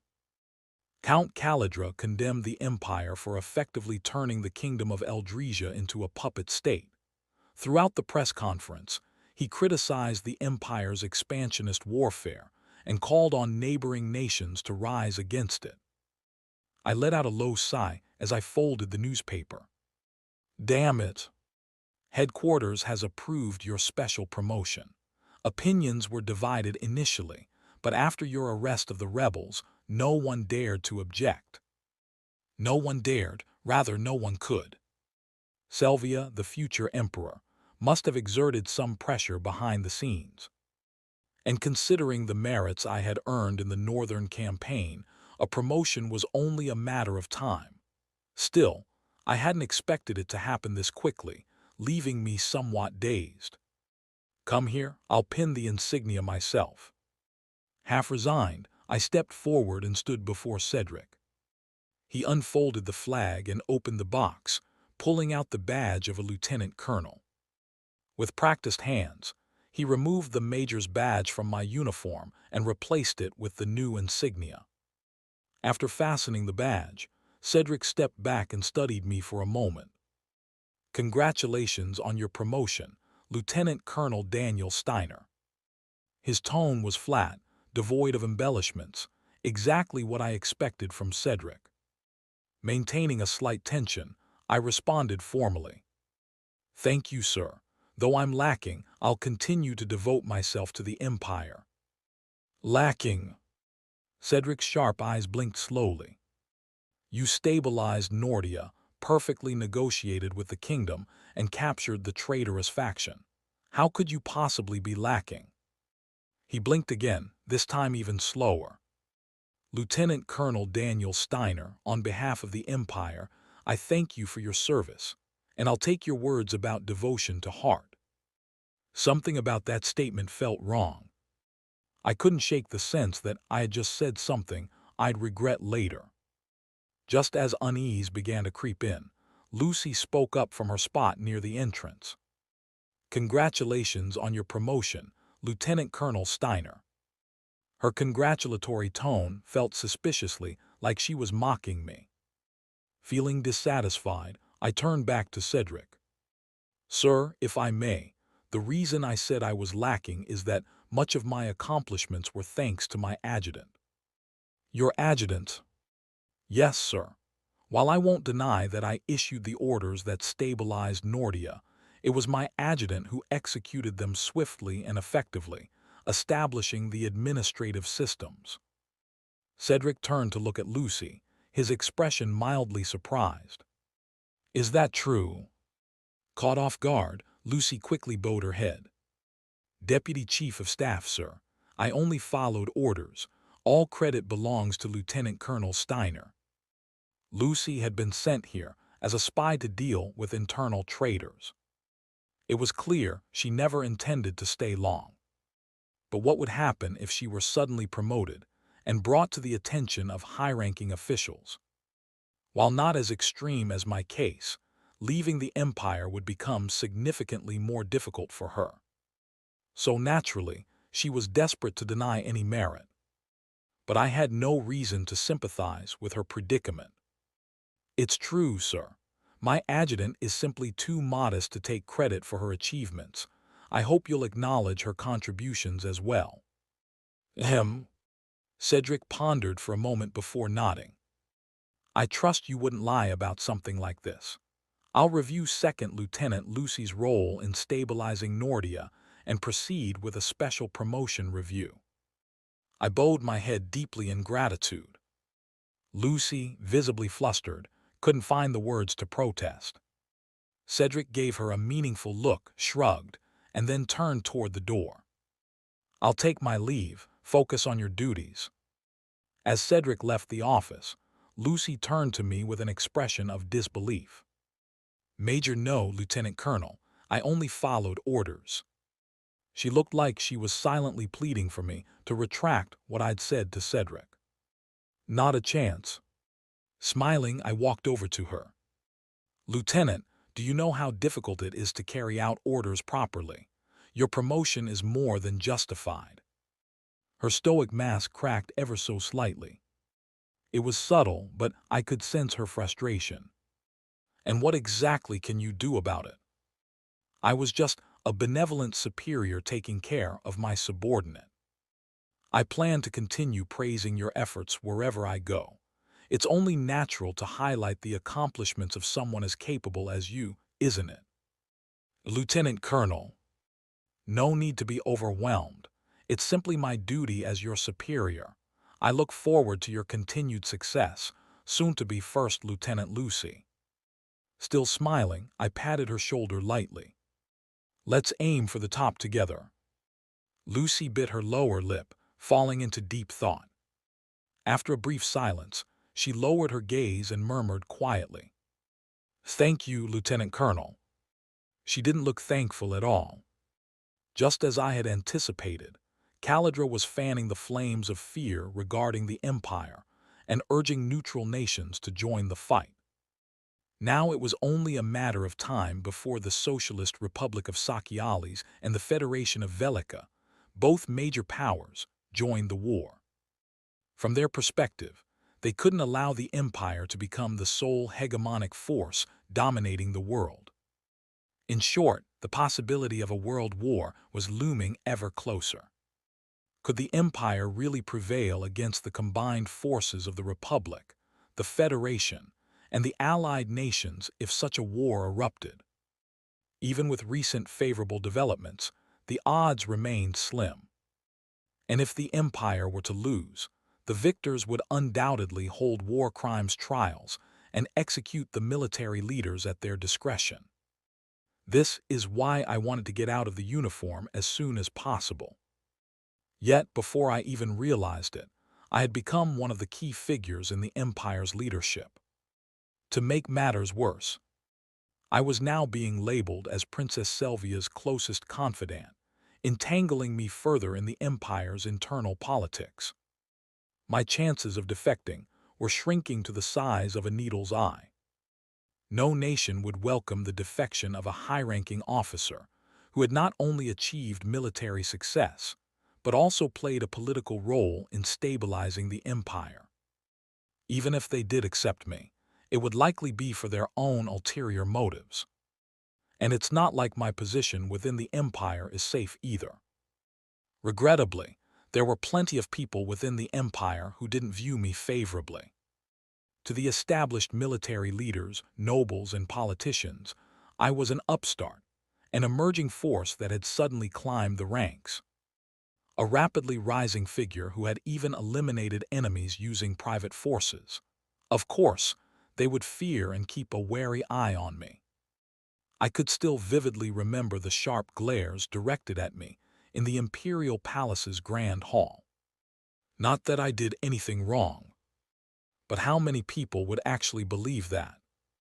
Even just yesterday, the Emperor hadn't bothered to hide his suspicions while pressuring me. How many more misunderstandings would I have to endure in the future? It was while I was nervously pondering that. Knock, knock. A knock on the door shattered my train of thought. Lucy, raising my head, I looked toward the door and called out, "Come in." The door swung open almost immediately after I spoke. As expected, it was Lucy. She had mentioned earlier that she would drop by to pick up some documents from the operations office. The problem was the tall man standing behind her like part of the background. Raising my gaze to see who it was, I sprang to my feet the moment I recognized his face. "The Deputy Chief of Staff, sir." I snapped into a salute almost instinctively, prompting Lucy to step aside. Brigadier General Cedric gave a slight nod in response before stepping into the office. His sharp, hawk-like eyes scanned the room before finally settling on me. "Your office is neat, no unnecessary items, cleanliness is satisfactory." "Thank you, sir. May I ask what brings you here today?" "I came to check your work environment and deliver some good news." The mention of good news filled me with unease. And that unease quickly solidified into certainty. Cedric brought his hands, which had been clasped behind his back, to the front. Resting atop his hands was a small box wrapped in the Empire's flag. A box I had grown all too familiar with by now. "Headquarters has approved your special promotion. Opinions were divided initially, but after your arrest of the rebels, no one dared to object." No one dared, rather no one could. Selvia, the future emperor, must have exerted some pressure behind the scenes. And considering the merits I had earned in the northern campaign, a promotion was only a matter of time. Still, I hadn't expected it to happen this quickly, leaving me somewhat dazed. "Come here, I'll pin the insignia myself." Half resigned, I stepped forward and stood before Cedric. He unfolded the flag and opened the box, pulling out the badge of a lieutenant colonel. With practiced hands, he removed the major's badge from my uniform and replaced it with the new insignia. After fastening the badge, Cedric stepped back and studied me for a moment. "Congratulations on your promotion, Lieutenant Colonel Daniel Steiner." His tone was flat, devoid of embellishments, exactly what I expected from Cedric. Maintaining a slight tension, I responded formally. "Thank you, sir. Though I'm lacking, I'll continue to devote myself to the Empire." "Lacking?" Cedric's sharp eyes blinked slowly. "You stabilized Nordia, perfectly negotiated with the kingdom, and captured the traitorous faction. How could you possibly be lacking?" He blinked again, this time even slower. "Lieutenant Colonel Daniel Steiner, on behalf of the Empire, I thank you for your service, and I'll take your words about devotion to heart." Something about that statement felt wrong. I couldn't shake the sense that I had just said something I'd regret later. Just as unease began to creep in, Lucy spoke up from her spot near the entrance. "Congratulations on your promotion, Lieutenant Colonel Steiner." Her congratulatory tone felt suspiciously like she was mocking me. Feeling dissatisfied, I turned back to Cedric. Sir, if I may, the reason I said I was lacking is that much of my accomplishments were thanks to my adjutant. Your adjutant? Yes, sir. While I won't deny that I issued the orders that stabilized Nordia, it was my adjutant who executed them swiftly and effectively, establishing the administrative systems. Cedric turned to look at Lucy, his expression mildly surprised. Is that true? Caught off guard, Lucy quickly bowed her head. Deputy Chief of Staff, sir. I only followed orders. All credit belongs to Lieutenant Colonel Steiner. Lucy had been sent here as a spy to deal with internal traitors. It was clear she never intended to stay long. But what would happen if she were suddenly promoted and brought to the attention of high-ranking officials? While not as extreme as my case, leaving the Empire would become significantly more difficult for her. So naturally, she was desperate to deny any merit. But I had no reason to sympathize with her predicament. It's true, sir. My adjutant is simply too modest to take credit for her achievements. I hope you'll acknowledge her contributions as well. Ahem. Cedric pondered for a moment before nodding. I trust you wouldn't lie about something like this. I'll review Second Lieutenant Lucy's role in stabilizing Nordia and proceed with a special promotion review. I bowed my head deeply in gratitude. Lucy, visibly flustered, couldn't find the words to protest. Cedric gave her a meaningful look, shrugged, and then turned toward the door.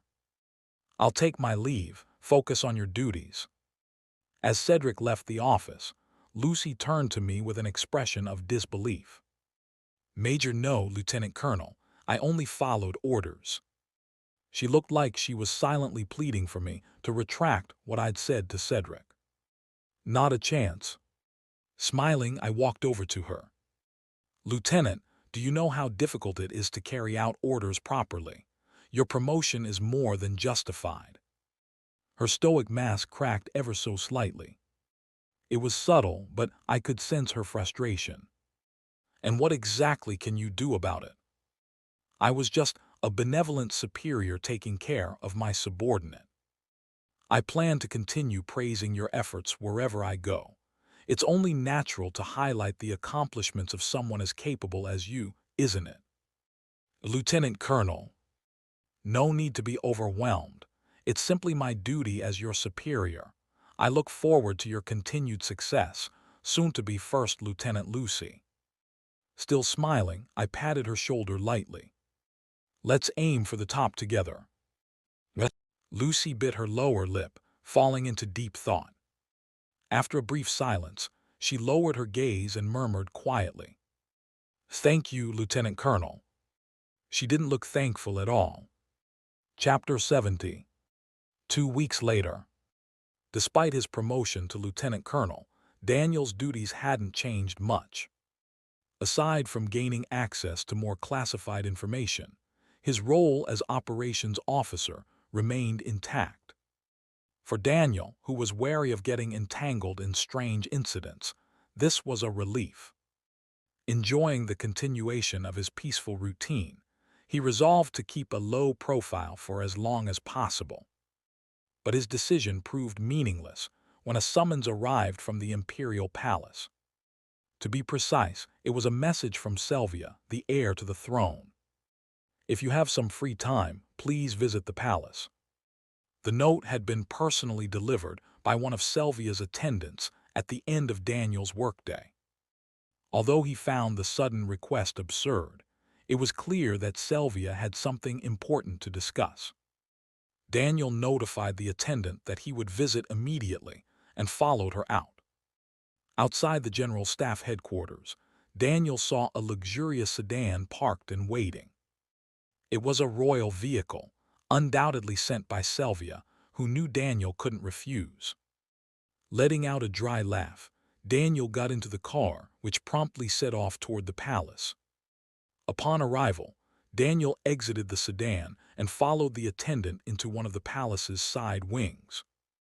The building, though labeled a side wing, was as large as the main palace, forcing Daniel to rely on the attendant's guidance through the maze-like corridors. Eventually, they arrived at a grand indoor garden. The air was warm and filled with the vibrant colors of ornamental plants and flowers. Lavender and rosemary added a subtle fragrance to the atmosphere. It was a veritable paradise, built with vast resources and manpower, a testament to the royal family's wealth and influence. Daniel marveled at the display of power until he froze. In the clearing ahead, Sylvia knelt on the ground, playing with a dog. "Good job." Sylvia gently patted the dog's head. It was a Doberman with sleek black fur and a strong, muscular build, a sharp, imposing presence. Since when did Sylvia have a dog? As Daniel stepped closer, the Doberman turned its head toward him. "Growl." It bared its teeth and growled, clearly on guard.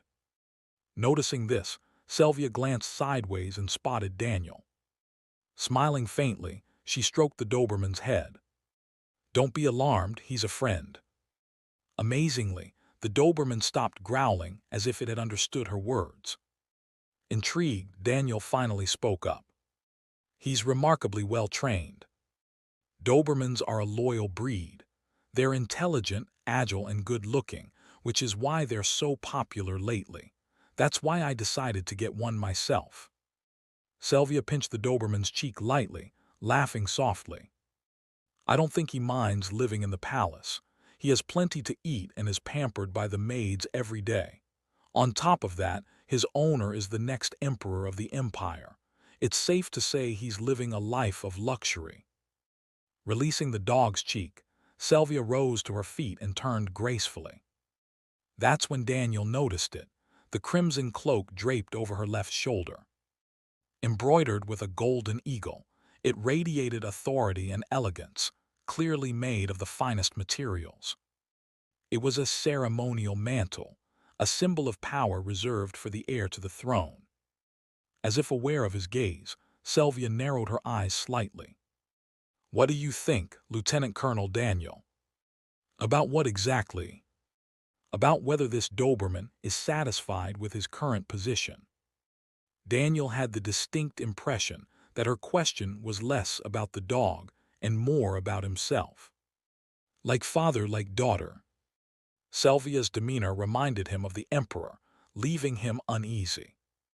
Maintaining his composure, Daniel responded carefully. "That would depend on the dog's personality and aspirations." Sylvia fell silent for a moment before nodding. Then she gestured toward a nearby table. 2 cups of steaming coffee and an assortment of expensive pastries had already been prepared. "Let's set aside the dog talk and have some coffee." "I'll gladly accept your hospitality." Placing a hand over his chest in a gesture of gratitude, Daniel followed Sylvia to the table. After Sylvia took her seat, Daniel sat across from her.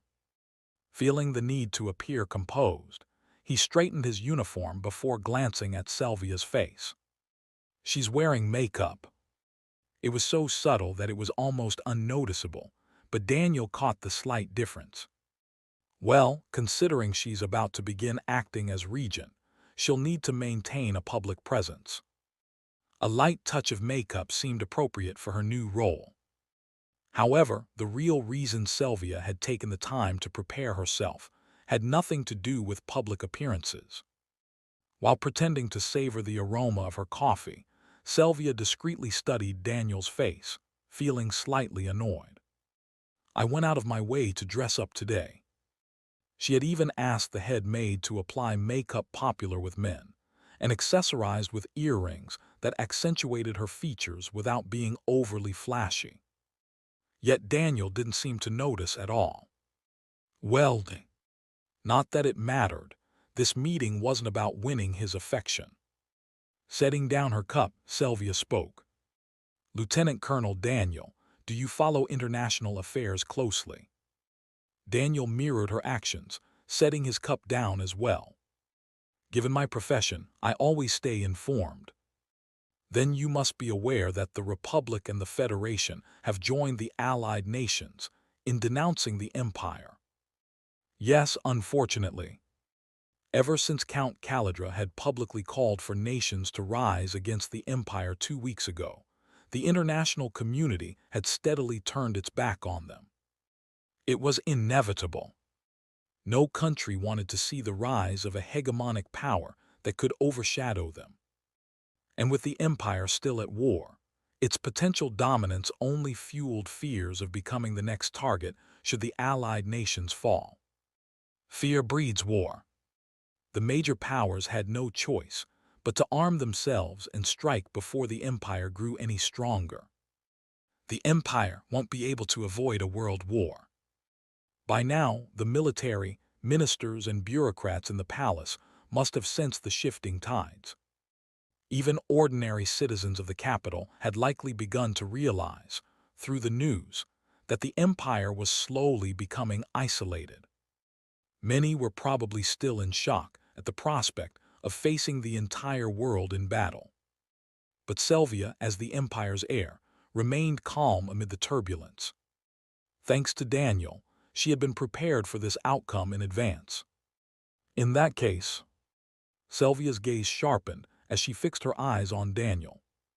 We need to start preparing for the World War now. Waiting until the Republic and Federation join the conflict will be too late. Do you have a specific strategy in mind? Not a perfect one, but we need to do everything we can. First, we'll raise taxes to increase the budget, but not excessively. The prolonged war had already begun to wear on the public. If taxes were raised too steeply, trust in the government could collapse, potentially leading to riots or even civil war. Since taxes are limited, I plan to issue war bonds. The problem is convincing the public to buy them.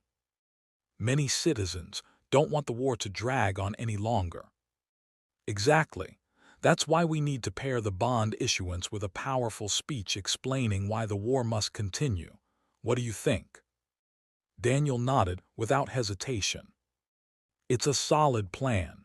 Public trust is key to the success of war bonds, and a compelling speech can secure that trust. The speaker, then, is critical. That's my concern as well. Who do you think would be a good choice? If I may offer advice, look for someone with recent military or political achievements, someone whose name the public can immediately recognize. Selvia nodded thoughtfully. And a speaker with a favorable appearance would help. I don't mean conventionally handsome, but someone with a pleasant and trustworthy image. People tend to believe those who look polished and reliable. Leaning forward slightly, Selvia rested her hands on the table. Any other suggestions? To project authority and charisma, consider choosing someone from the military, preferably with combat experience. Even if the speech includes some embellishments, people are less likely to doubt the words of a soldier. As he finished speaking, Daniel suddenly paused. Now that he had laid out the requirements, the most suitable candidate for the role became painfully obvious. No way. Selvia's piercing gaze made it clear. She had intended this all along. Sweat began to form on Daniel's brow as Selvia tilted her head slightly, her voice turning silky. Lieutenant Colonel Daniel. Her tone sent chills down his spine. With a playful but predatory glint in her eyes, Selvia parted her lips. I can't help but think you meet every single requirement. Daniel wanted to scream. Chapter 71. For the first time, Daniel found Selvia's gaze to be overwhelmingly burdensome. Caught off guard, he remained silent for a moment before finally managing to speak with difficulty. Your Highness, giving a speech related to war bonds is a matter of national importance. I believe it would be more appropriate to choose someone with experience in public speaking and exceptional eloquence. He spoke as calmly as he could, but inside, Daniel was burning with anxiety. A speech about war bonds would undoubtedly draw a large audience of citizens. But it wouldn't stop there. Foreign journalists and influential politicians from the Parliamentary Assembly would surely vie for a spot at the event.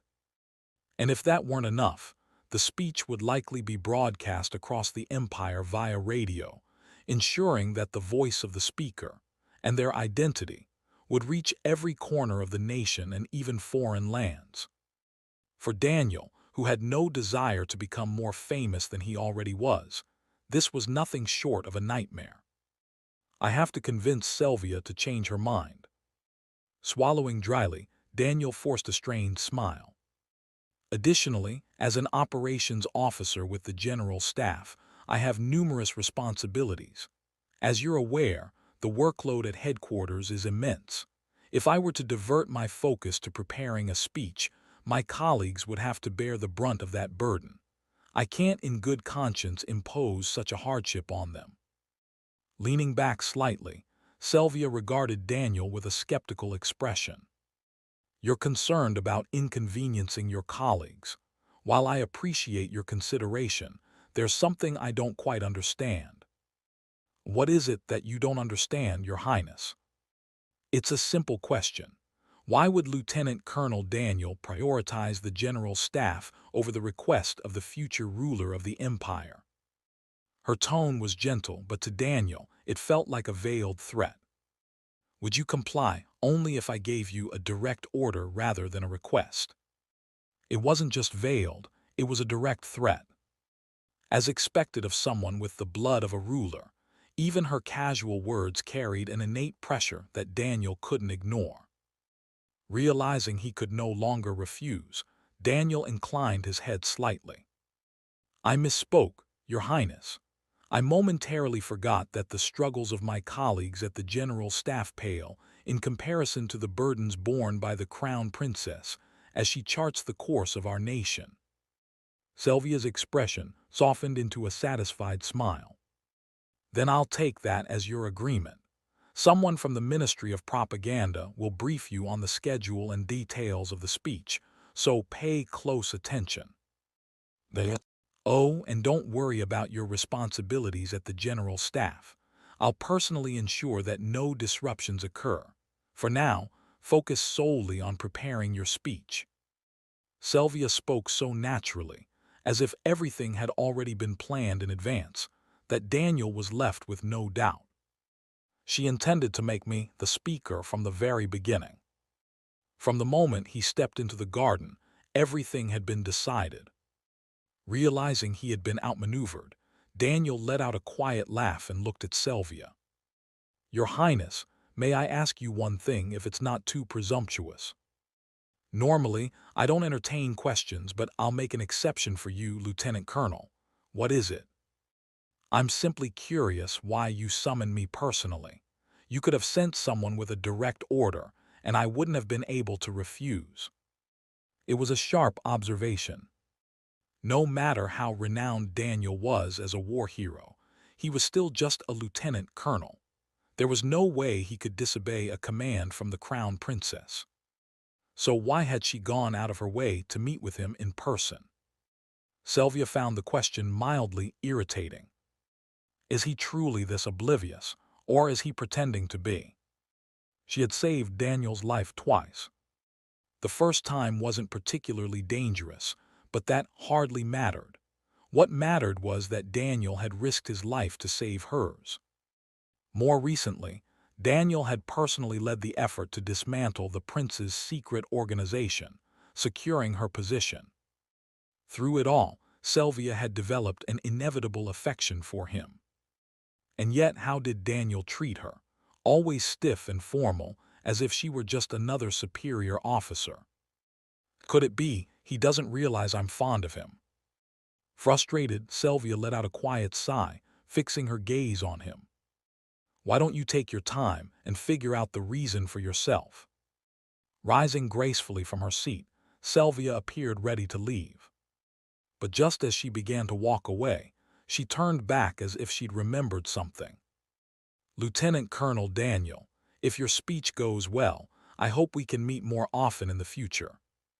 With a faint smile, she turned, her crimson mantle fluttering behind her as she walked away.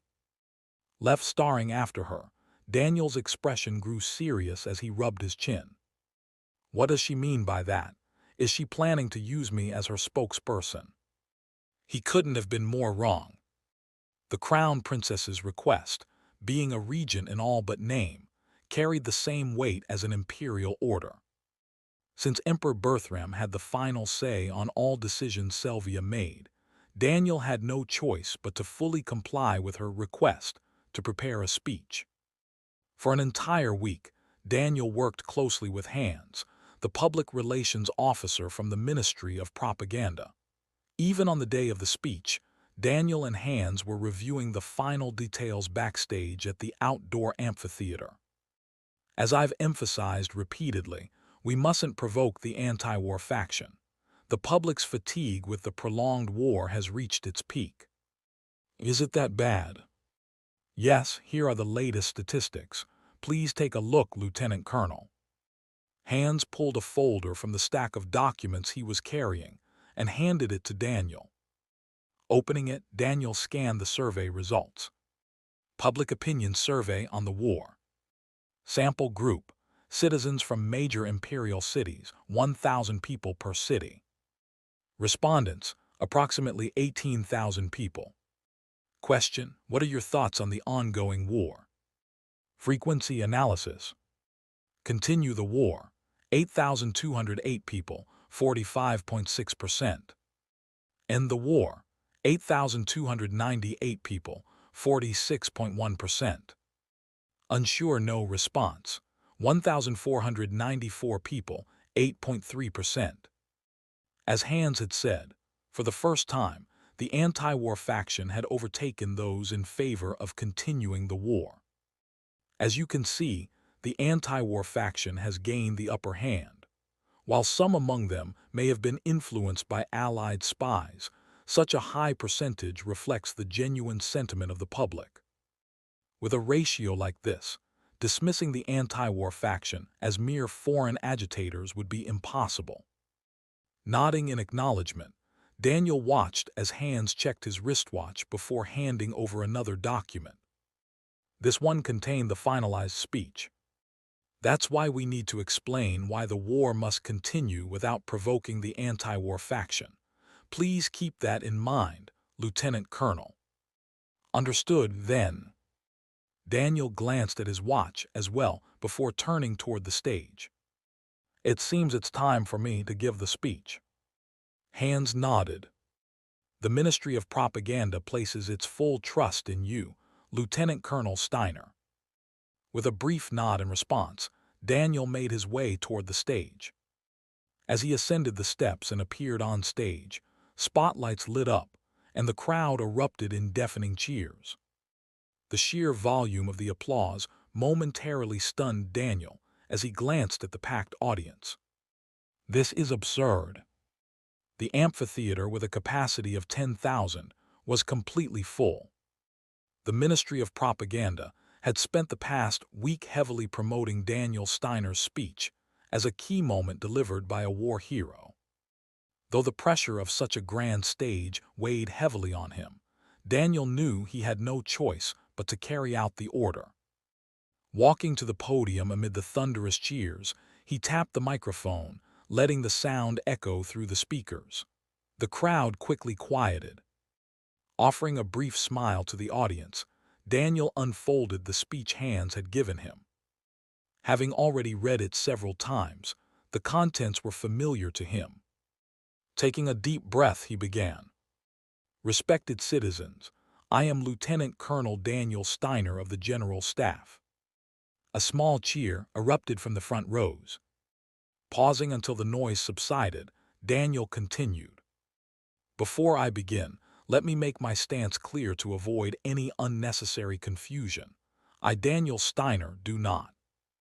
He trailed off, glancing down at the speech. Support war. If anything, I would consider myself an anti-war advocate. However, I understand better than anyone why this war is necessary. The speech had been carefully crafted to strike a neutral tone, appealing to both supporters of the war and the anti-war faction. If he delivered it as written, the speech would likely achieve moderate success, boosting bond sales just enough to meet expectations. And if that happens, he would solidify his position as Selvia's closest ally, remaining tethered to her influence. When Selvia eventually ascended the throne, Daniel's fame would only grow, painting an even bigger target on his back. Such notoriety could lead to assassination long before any war crimes tribunal could convene. For someone like Daniel, who preferred to live quietly and unremarkably, it was a nightmare scenario. There has to be another way. Desperately searching for an alternative, Daniel's gaze fell upon a group of anti-war protesters holding placards in the audience. A bold idea struck him. If I provoke the anti-war faction and completely ruin this speech, not only would he distance himself from Selvia, but he would also diminish the world's interest in him. No one would fear or bother with someone who couldn't even deliver a proper speech. Decision made, Daniel closed the folder containing the prepared speech. Facing the flashing cameras with a confident expression, he firmly gripped the edges of the podium with both hands. Then, with a dramatic flourish, he raised his right hand high into the air and declared, "I, Daniel Steiner, demand a total war the likes of which history has never seen." Chapter 72. The crowd was left speechless, stunned by Daniel's declaration of total war. Everyone froze in their seats, exchanging glances with wide eyes that seemed to ask, "What on earth is he talking about?" Even the pacifists, usually quick to protest or criticize, were too dumbfounded to respond, their faces reflecting nothing but bewilderment. Behind the stage, Hans, the public relations officer, was silently screaming, "What on earth are you doing?" This speech, held simultaneously with the issuance of war bonds, was nothing short of a national priority. Moreover, it was the first directive from Crown Princess Selvia, the future emperor, directly handed down to the propaganda department. As such, not only the citizens but also politicians in the parliamentary hall and countless nobles had their eyes fixed on this moment. It was only natural that Selvia's first step as a leader would draw such attention.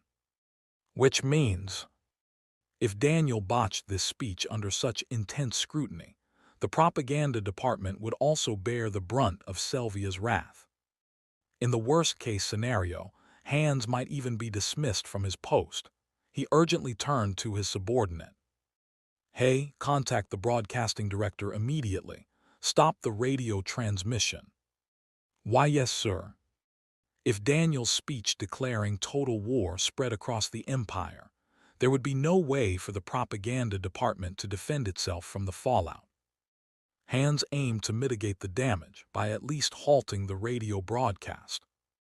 As his subordinate frantically contacted the broadcasting director over the telephone, Daniel stood before 10,000 citizens, exuding resolve. "I am sure you are wondering why I am declaring total war," he began, his voice steady. "But in truth, you already know. You know why the empire must commit to total war." The murmurs in the crowd grew louder. Daniel paid no attention. After all, he fully intended to sabotage this speech. The Allied nations are condemning and slandering the empire day after day, urging the Federation and Republic to join their cause. Everyone here knows that the Federation and Republic have been showing increasingly favorable attitudes toward the Allied nations. The murmurs began to quiet. There was no disputing the truth in his words. Unfortunately, it is only a matter of time before the Federation and Republic, manipulated by the Allied nations' deceitful tongues, turn their backs on the empire. And when that happens, we must make a choice: negotiation or resistance. Daniel's eyes blazed with determination, like flames flickering in the night. At least that was how they appeared to the crowd. Pacifists claim that negotiations will save the empire. They argue that we should take the hand extended by the Allied nations and achieve everlasting peace. But I must ask you this. He turned his gaze toward the section of seats occupied by the pacifists. Can you guarantee it? Can you blindly trust that joining hands with the allied nations will bring peace? The pacifists said nothing. No, it would be more accurate to say they could not answer. Overwhelmed by Daniel's commanding presence, they could only sit in stunned silence. After observing their silence for a moment, Daniel shifted his gaze forward. Citizens of the Empire, I have been to the battlefield and witnessed the reality of the allied nations. They are deceitful, arrogant, oppressive, and impulsive. The peace they desire is not equality. The allied nations want the Empire's subjugation. The murmuring among the crowd ceased entirely. Now, they remained completely silent, wholly engrossed in Daniel's speech. When the allied nations approach us under the guise of seeking negotiations, the first thing they will do is take our guns. After taking our guns, they will take our food. After our food, they will take our tools and then our children. Eventually, they will try to seize the empire itself. Outraged murmurs broke out among a few members of the crowd. We now understand we cannot trust the allied nations. We must fight back and drive a stake through their deceitful schemes. So, citizens of the great empire, do not hesitate, do not fear. Daniel raised his right arm high. The empire has accomplished what no one else has. Citizens, look to the north. In less than one season, the empire achieved a historic victory in the fiercest battle. Do you think that was mere coincidence? A resounding cry of "No" erupted from the crowd. As the cheers swelled into a wave, Hans stood behind the stage, his mouth slightly agape. In his heart, a sense of admiration began to form. This is working. Daniel's charisma and flawless delivery were uniting the crowd as one. Combined with his eloquence, the citizens were gradually being swayed to his side. Realizing this, Hans called over the subordinate who had been talking to the broadcasting director. "Hey, tell the broadcasting director to continue the radio transmission." The subordinate, who had also been listening to the speech, nodded without objection. Unaware of the positive reactions behind the stage, Daniel confidently scanned the crowd before him. "We have achieved victory, and we will continue to achieve victory. Even if our enemies launch a full-scale attack on the empire, we will prevail. I promise you this. We will demonstrate the greatness of the empire to the farthest corners of the world." The crowd erupted in cheers. Yet the pacifists remained silent. Daniel seized upon this point and pressed on with his speech. "Despite our resolve, some pacifists still ask, 'Are you not afraid of war?' To them, I will answer honestly before you all. Yes, I am afraid. Every time I step onto the battlefield, the fear of death chills my skin." Daniel gripped the podium tightly. But his powerful exclamation drew the crowd's focus entirely. "I fear losing our nation to subjugation through negotiation far more than losing my life. That is why I go to war. To lose one's life is to lose one thing, but to lose one's nation is to lose everything." The crowd erupted into cheers, with some waving imperial flags they had brought with them. Now, the only ones not responding to Daniel's words were the pacifists. Lowering their placards reading, "No war," they whispered among themselves, their faces etched with deep concern. Daniel slammed his hand down on the podium with a loud thud, drawing all eyes back to him. "If you are unafraid, rise. If you understand, take action. Together, we will proclaim to the world that the empire is the greatest nation under the heavens." The cheers erupted again, louder than before. Now, a strange sense of exhilaration began to ripple through the faces of the crowd. Daniel took a deep breath, his gaze sweeping across the 10,000 citizens who now looked at him with fervent eyes. After letting the moment hang, Daniel spoke again. "Finally, under the protection of His Majesty the Emperor, I speak as a representative of the nation and its people." Daniel's deep voice reverberated through the massive speakers, causing the crowd's cheers to die down as everyone leaned in to listen. I, Daniel Steiner, know. Lifting his head, Daniel locked eyes with the countless cameras flashing before him and bellowed. We desire total war. The moment his words ended, a torrent of applause and cheers broke out. The roar of approval and jubilation mixed into an almost deafening wave, leaving only the pacifists silent in its wake. And that silence delighted Daniel. Good. He knew that pacifists still comprised a majority of the empire's populace. If they openly resisted his call for total war, it would perfect his plan. What are they waiting for? Just throw the tomatoes in your hands. As Daniel waited, ready to leave the stage in a storm of ridicule and rotten fruit, he adjusted his tie in anticipation. But instead, the pacifists began to rise from their seats one by one. Thinking his moment had come, Daniel braced himself to be pelted with tomatoes. Then, to his utter disbelief, they began clapping. What? Before he could process the sight, the entire audience, including the pacifists, rose to their feet in unison. In a sudden wave, the crowd burst into applause and cheers that shook the amphitheater. We desire total war. A necessary war over submissive negotiations. For His Majesty the Emperor, for the great empire. The unified voices grew so loud that Daniel's ears rang from the sheer force of their cries. As Daniel stood frozen, sweat trickling down his back, he watched as the pacifists discarded their signs, one by one. They too stood and joined the others, raising their voices in defiant shouts. And lastly, for our hero, Daniel Steiner. The chant from the pacifists spread like wildfire, echoing through the entire crowd. Daniel Steiner, Daniel Steiner, Daniel Steiner. Daniel's hand trembled as he looked out at the sea of people chanting his name. In the deafening roar of their cheers, Daniel swallowed dryly, fully realizing what had just transpired. I'm ruined. The situation had spiraled so far out of control that there was no turning back. Chapter 73. Amid the thunderous cheers and fervent applause, Daniel felt a chilling sense of fear.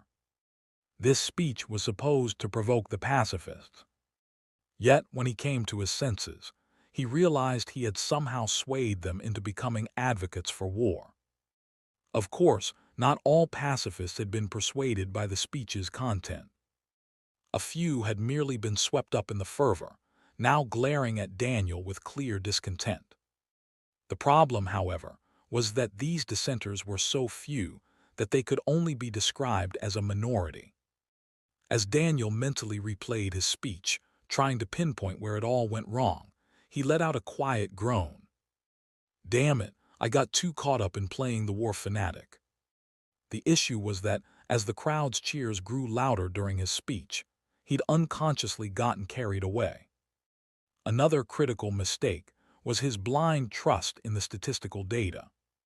He had assumed that, given the pacifists formed a majority, they would outright reject such a radical call for total war.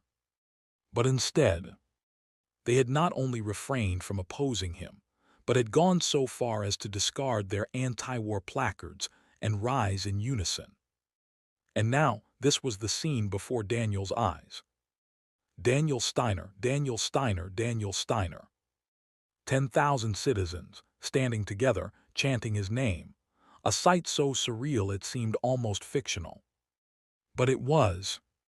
This was reality, and it was a phenomenon that Daniel himself had created.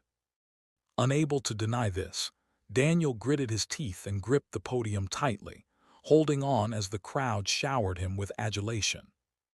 While Daniel stood there enduring the praise, Hans, the public relations officer for the Imperial Propaganda Department, was ecstatic backstage. It worked. This will go down in history as one of the greatest speeches ever. Brimming with excitement, Hans turned to his subordinate. Contact the head of the press bureau immediately. Tell them to publish articles about this speech and distribute them across the empire. Every citizen who missed the radio broadcast must know about Lieutenant Colonel Daniel Steiner's speech. Yes, sir. Without a moment's hesitation, the subordinate picked up the phone. Other staff members, meanwhile, busied themselves typing reports on the telegraph machines set up backstage, the sound of keys clattering furiously. The excitement in the air was palpable, driven by the pride Daniel's speech had ignited, not just among the people, but even within the meticulously planned propaganda department. Hans, too, was unable to contain his excitement, clenching his fist tightly. Lieutenant Colonel Steiner may not have followed the speech we prepared for him, but the overwhelming success of the speech meant that they would likely escape any reprimand from Crown Princess Sylvia. If they were lucky, they might even receive commendations for their work. Relieved, Hans allowed himself a smile, but the clicking sound of heels on the stage stairs quickly drew his attention. Turning, he saw Daniel descending the steps. Even though Daniel had left the stage, the audience was still chanting his name. It was as if he had become the very embodiment of the ideology to fight against the Allied nations. And yet, despite the triumphant outcome, Daniel showed no trace of emotion. Most speakers would be jubilant or overwhelmed with joy after such a successful speech, but Daniel's eyes remained cold and detached as he glanced at the propaganda staff gathered backstage. Hans couldn't help but feel a sense of awe at the sight. It was as if he were looking at a figure beyond human limits, an iron-willed individual transcending the ordinary. Even the pensive look in Daniel's eyes seemed to speak of someone already planning for the future, refusing to settle for the present. Such thoughts made Hans hesitant to approach him. Meanwhile, Daniel was simply lost in thought, overwhelmed by the mess he had created. This is insane. He had no idea how to navigate the aftermath of this situation. While Daniel blinked vacantly, trying to gather his thoughts, Hans cautiously approached him. Lieutenant Colonel Steiner. Daniel turned to him with a sharp gaze, causing Hans to flinch and awkwardly smile. Ah, I see. It seems the speech didn't suit your tastes. If you had informed us in advance, we could have revised it. This is entirely the fault of the propaganda department. Hearing this, Daniel let out a weary sigh. I'm tired. I'd like to return to my quarters. Of course, a vehicle is waiting outside. You can leave immediately. With a single nod, Daniel began to walk away slowly. As one staff member watched him depart, they leaned toward Hans and asked quietly, "Amazing. I've never seen someone frown after delivering such a successful speech. Why do you think that is?" Hans, still staring after Daniel with a mix of admiration and respect, smiled softly. How could we ever hope to understand the mind of a genius? But one thing is certain. With a reverent tone, Hans added, "As long as he lives, the empire will never fall." 2 weeks later, at the Imperial Propaganda Department. In the office of Minister Schiller Dines. Knock, knock. Schiller, reviewing documents, lifted his head. Seeing the wall clock above the door pointing to noon, he immediately knew who it was. Hans, the public relations officer. Schiller had instructed Hans to compile data and report to him at precisely this time. "Come in." As soon as Schiller spoke, the door swung open. Hans entered, arms laden with a stack of documents, struggling under the weight. He stumbled forward and dropped them heavily onto Schiller's desk. "What on earth is all this?" Startled, Schiller stared at the pile. Hans, wiping the sweat from his brow, answered, "This is all the data on the changes that have occurred in the Empire since Lieutenant Colonel Daniel Steiner's speech. You asked me to compile everything and bring it to you. Would you like to start with the most critical statistics?" Hans fished out a specific report from the pile and handed it over. Taking the document, Schiller reviewed the data, and his eyes widened in shock. Survey on public opinion regarding the war.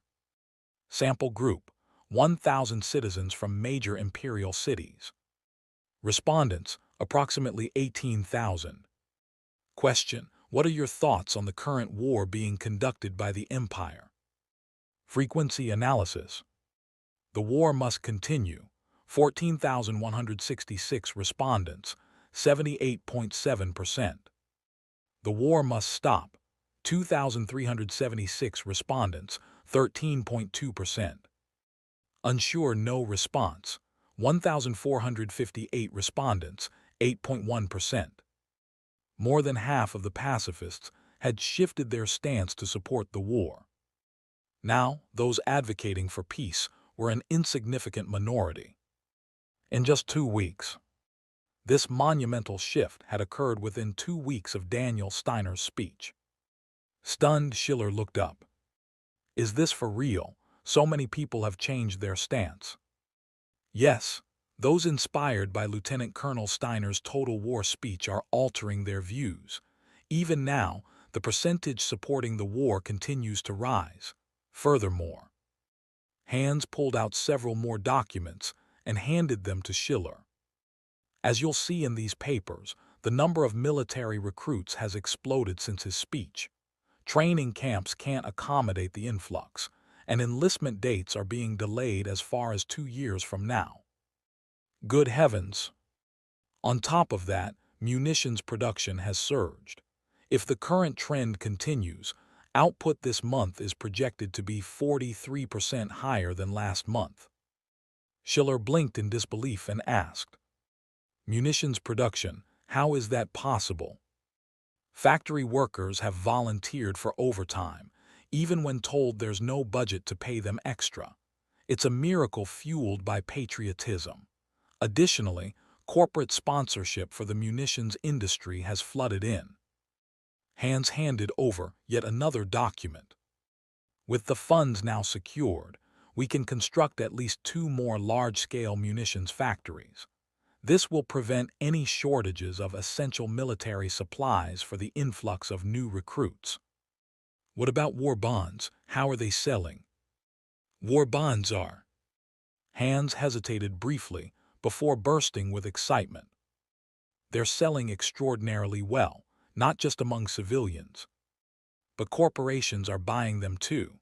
In just 2 weeks, 27 billion marks worth of bonds have been sold. 27 billion, 3 times the original projection of 9 billion. They had sold 3 times the target amount in only 2 weeks.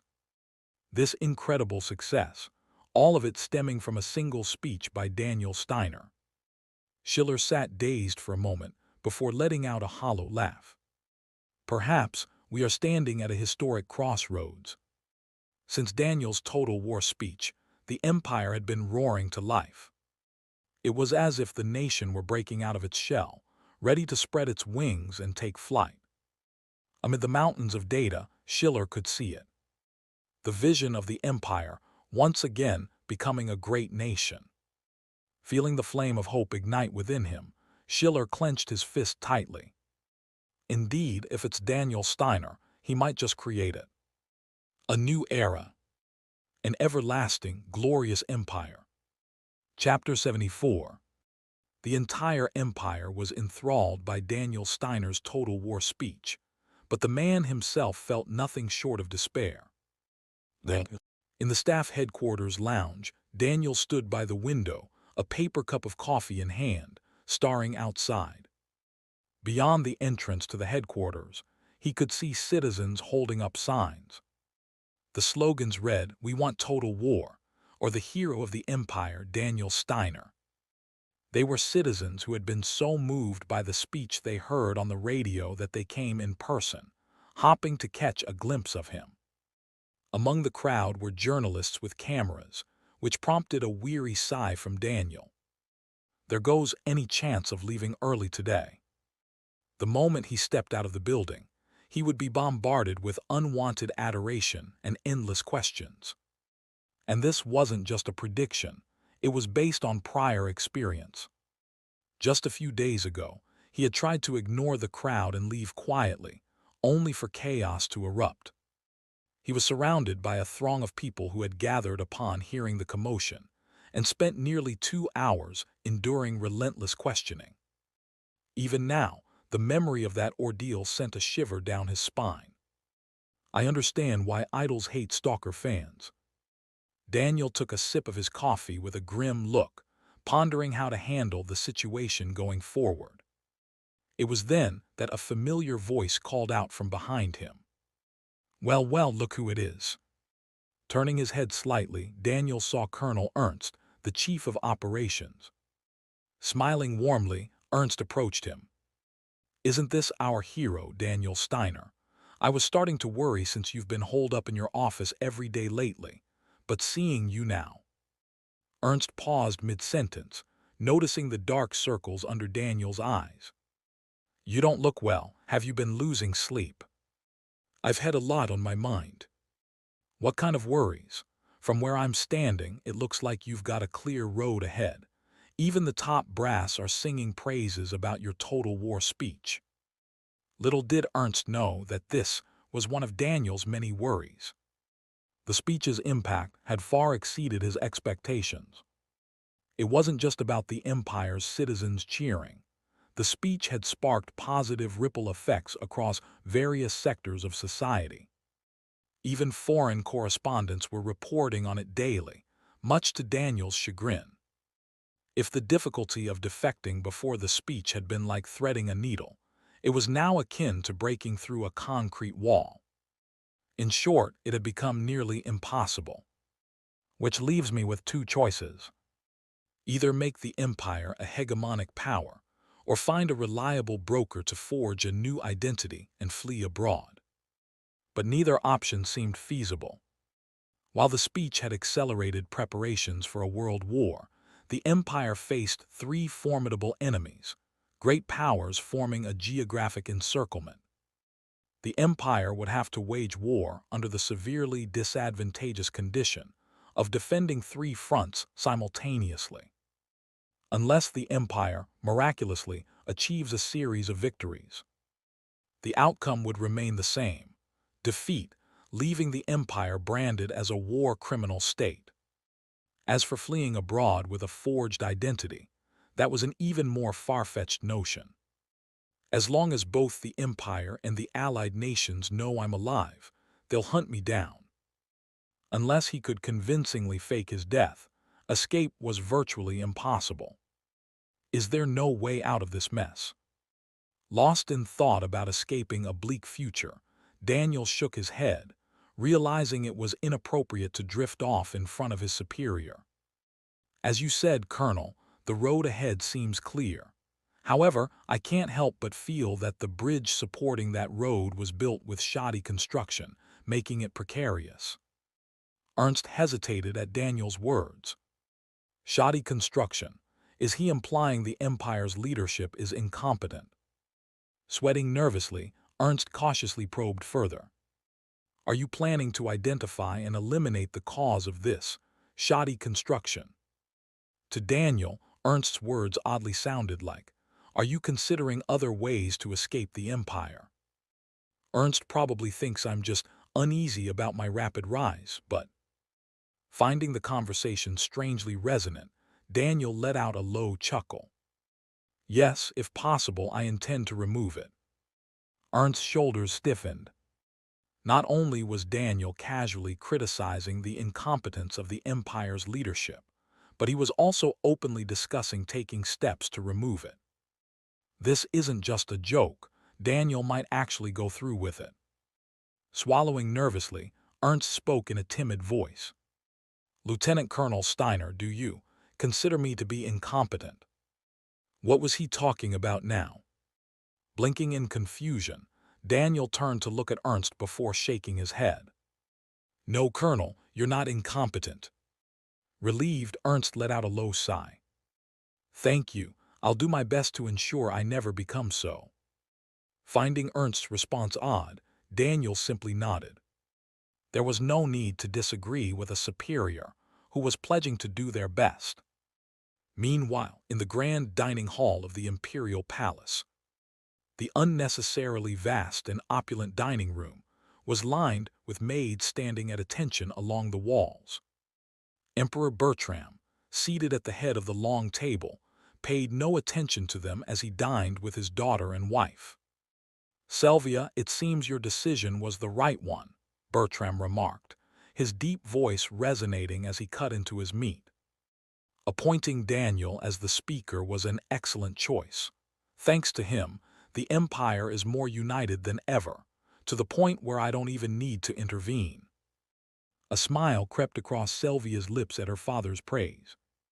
"I merely put into practice what you taught me, Father. You've always said that the key is placing the right person in the right role." You say you learned that from me, then you've learned it wrong." The smile on Sylvia's face vanished. Before she could ask what he meant, Bertram continued, "If it were me, I wouldn't have put Daniel in the role of speaker. An opportunity to address the masses was exactly what Daniel Steiner desired most. Lieutenant Colonel Daniel wanted that. Yes, Daniel is far more astute than I initially thought. I'm certain he's already aware that I've begun to regard him with caution, something he likely noticed during our recent encounter at the shooting range." Bertram chewed his food leisurely before swallowing and taking a sip of red wine. He must have felt a sense of impending danger, and what's the easiest way to escape such danger? That would be to expand one's influence across the entire empire through a speech, making it so even the emperor cannot touch him. And his plan was a success. Sylvia frowned as she listened. "Father, that's an unreasonable assumption. Daniel isn't that kind of person." Bertram let out a low chuckle. "Unreasonable, you say? Do you not recall what Daniel said at the end of his speech?" At the end of his speech, he said he was speaking under the protection of the emperor, as a representative of the nation and its people, as if to imply his words were aligned with the emperor's will. Bertram placed his cutlery down and looked directly at Sylvia.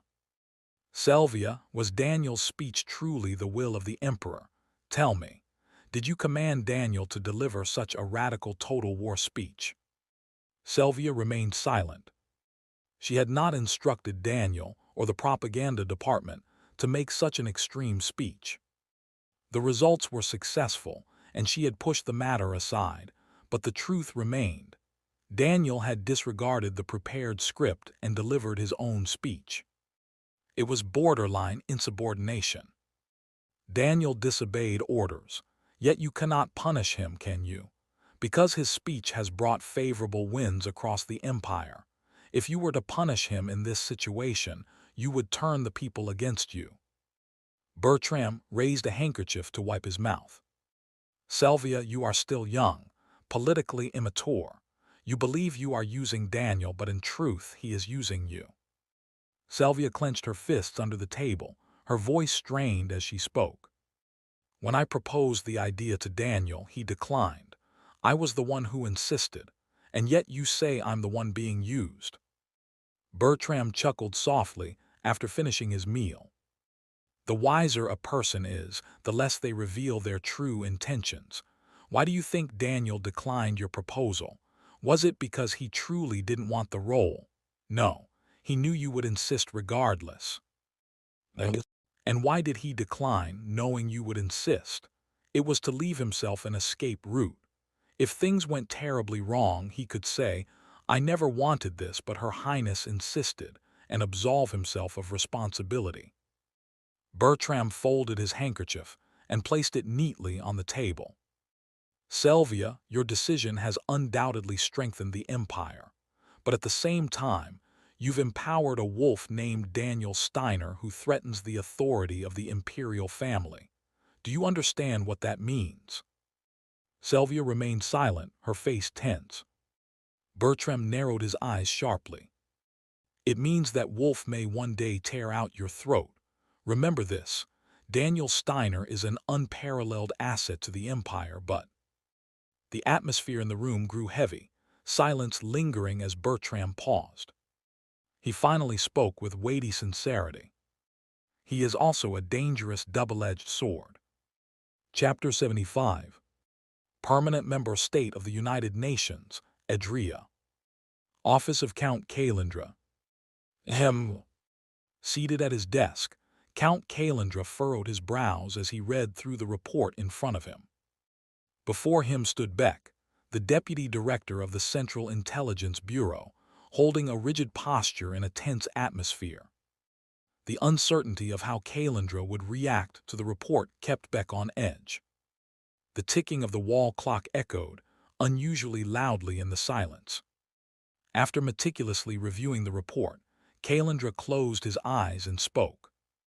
Deputy Director, is everything written in this report true? The icy tone of his voice sent a shiver down Beck's spine. Taking a deep breath, Beck responded in the calmest tone he could muster. The document has been verified. I believe there is no falsehood in it. Kalandra clenched his teeth at Beck's reply, suppressing his frustration. The situation was heading in a troubling direction. The report detailed the changes within the empire following Daniel Steiner's total war speech. Unsurprisingly, all metrics within the empire, including the military industry, were showing positive growth. Kalandra had anticipated such developments upon first hearing about Daniel's speech, but seeing the quantified data made his head throb. I underestimated him. When he first heard of Daniel Steiner's flawless invasion of Nordia and his ability to subdue the foreign minister of Eldresia at the negotiation table, Kalandra had simply thought of him as a remarkable tactician serving the empire. But now, seeing Daniel put an end to the imperial succession conflict and successfully deliver the total war speech, Kalandra felt a growing sense of dread. Daniel Steiner intends to dominate the empire. To Kalandra, it seemed that Daniel was laying the groundwork to place the empire firmly under his control, molding it to his will. The thought evoked an odd sense of kinship. After all, Kalandra's own methods of seizing control over Adria were not so different.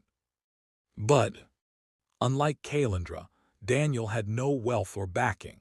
He had risen to his current prominence through sheer determination and exceptional insight alone. It was an achievement that seemed almost inhuman. He's dangerous. Allowing Daniel to grow any larger could not be permitted. The moment he becomes an unparalleled force in the empire, he would undoubtedly become a more formidable adversary than even the emperor. Having reached his conclusion, Kalandra slowly opened his eyes. Deputy Director, effective immediately, elevate Daniel Steiner's threat level one step higher among the core leadership personnel. Elevate him from the core leadership personnel. Are you designating him as a head of state-level threat? Do you object? Beck hesitated briefly before responding. Although Daniel has accomplished numerous feats and created significant political waves with his total war speech, he's merely a lieutenant colonel. To regard him as such a high-level threat seems. Beck trailed off mid-sentence and closed his mouth. Kalandra's cold gaze was fixed on him, a silent warning against further dissent.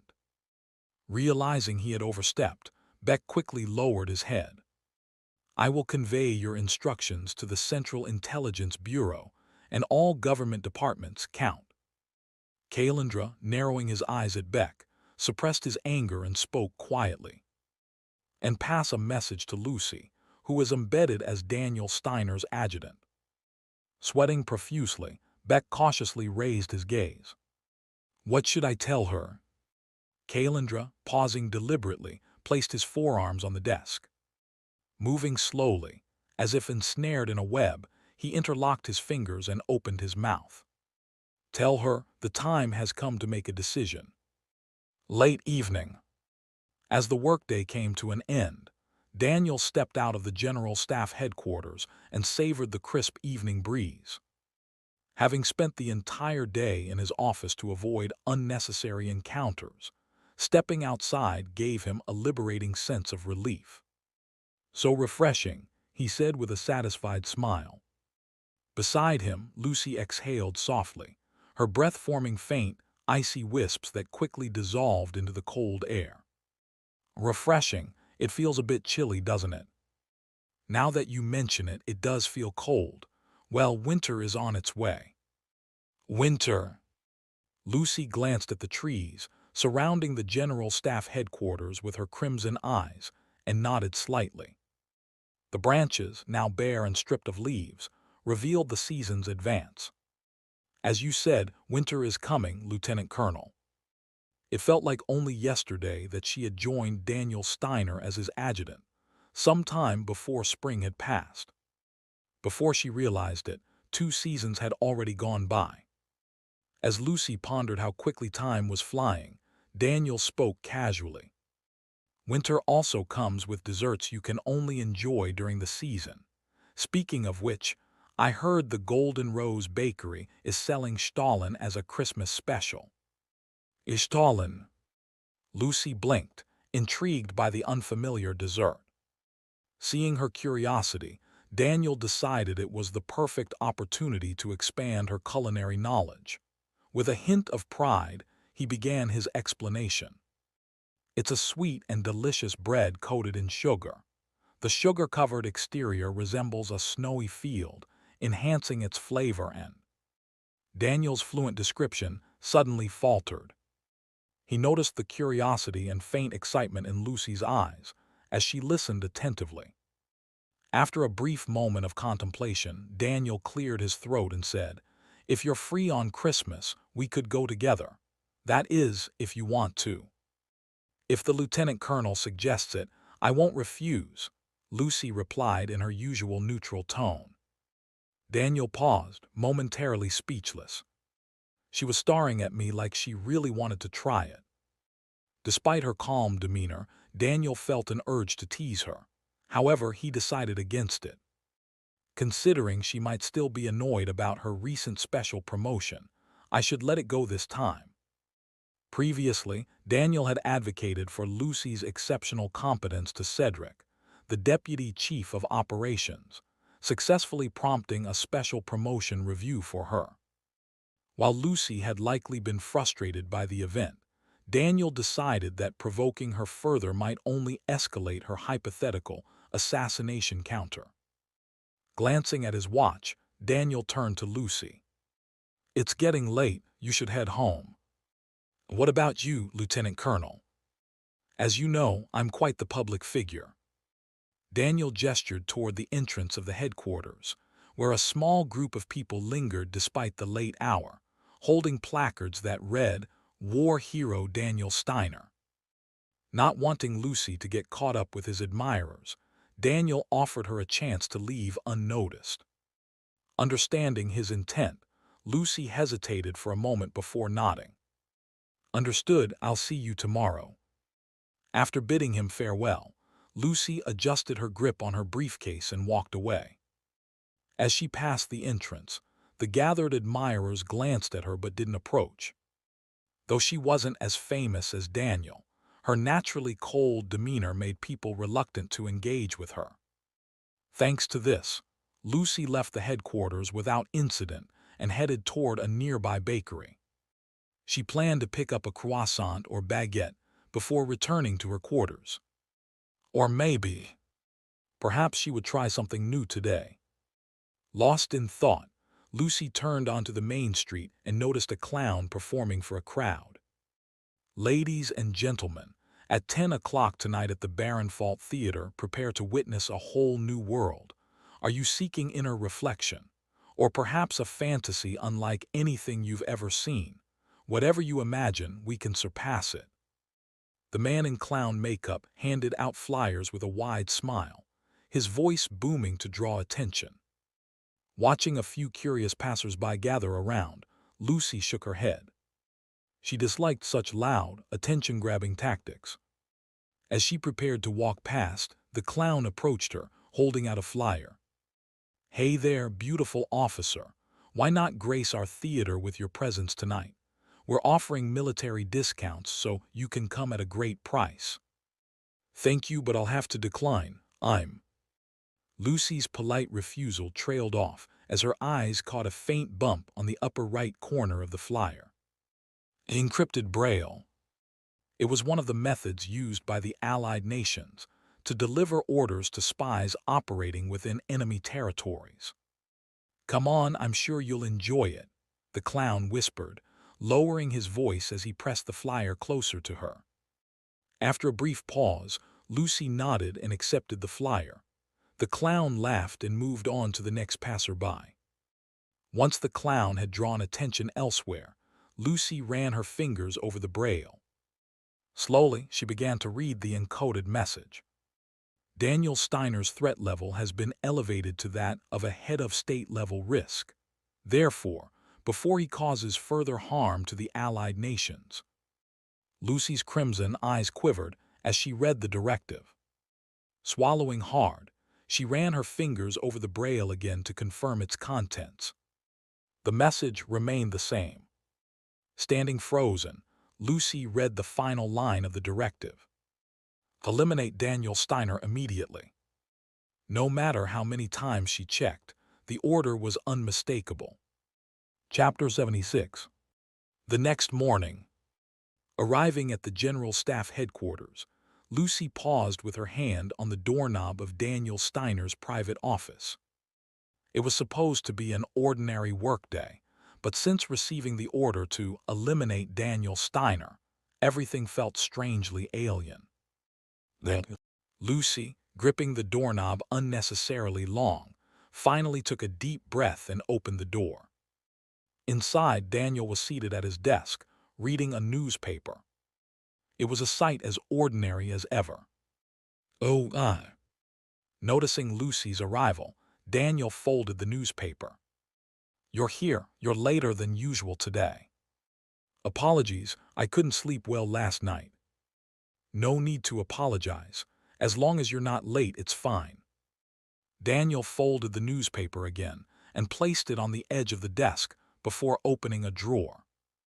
"By the way, I have good news for you today." "Good news?" Daniel retrieved a box wrapped in the imperial flag and placed it on the desk. Lucy recognized it instantly.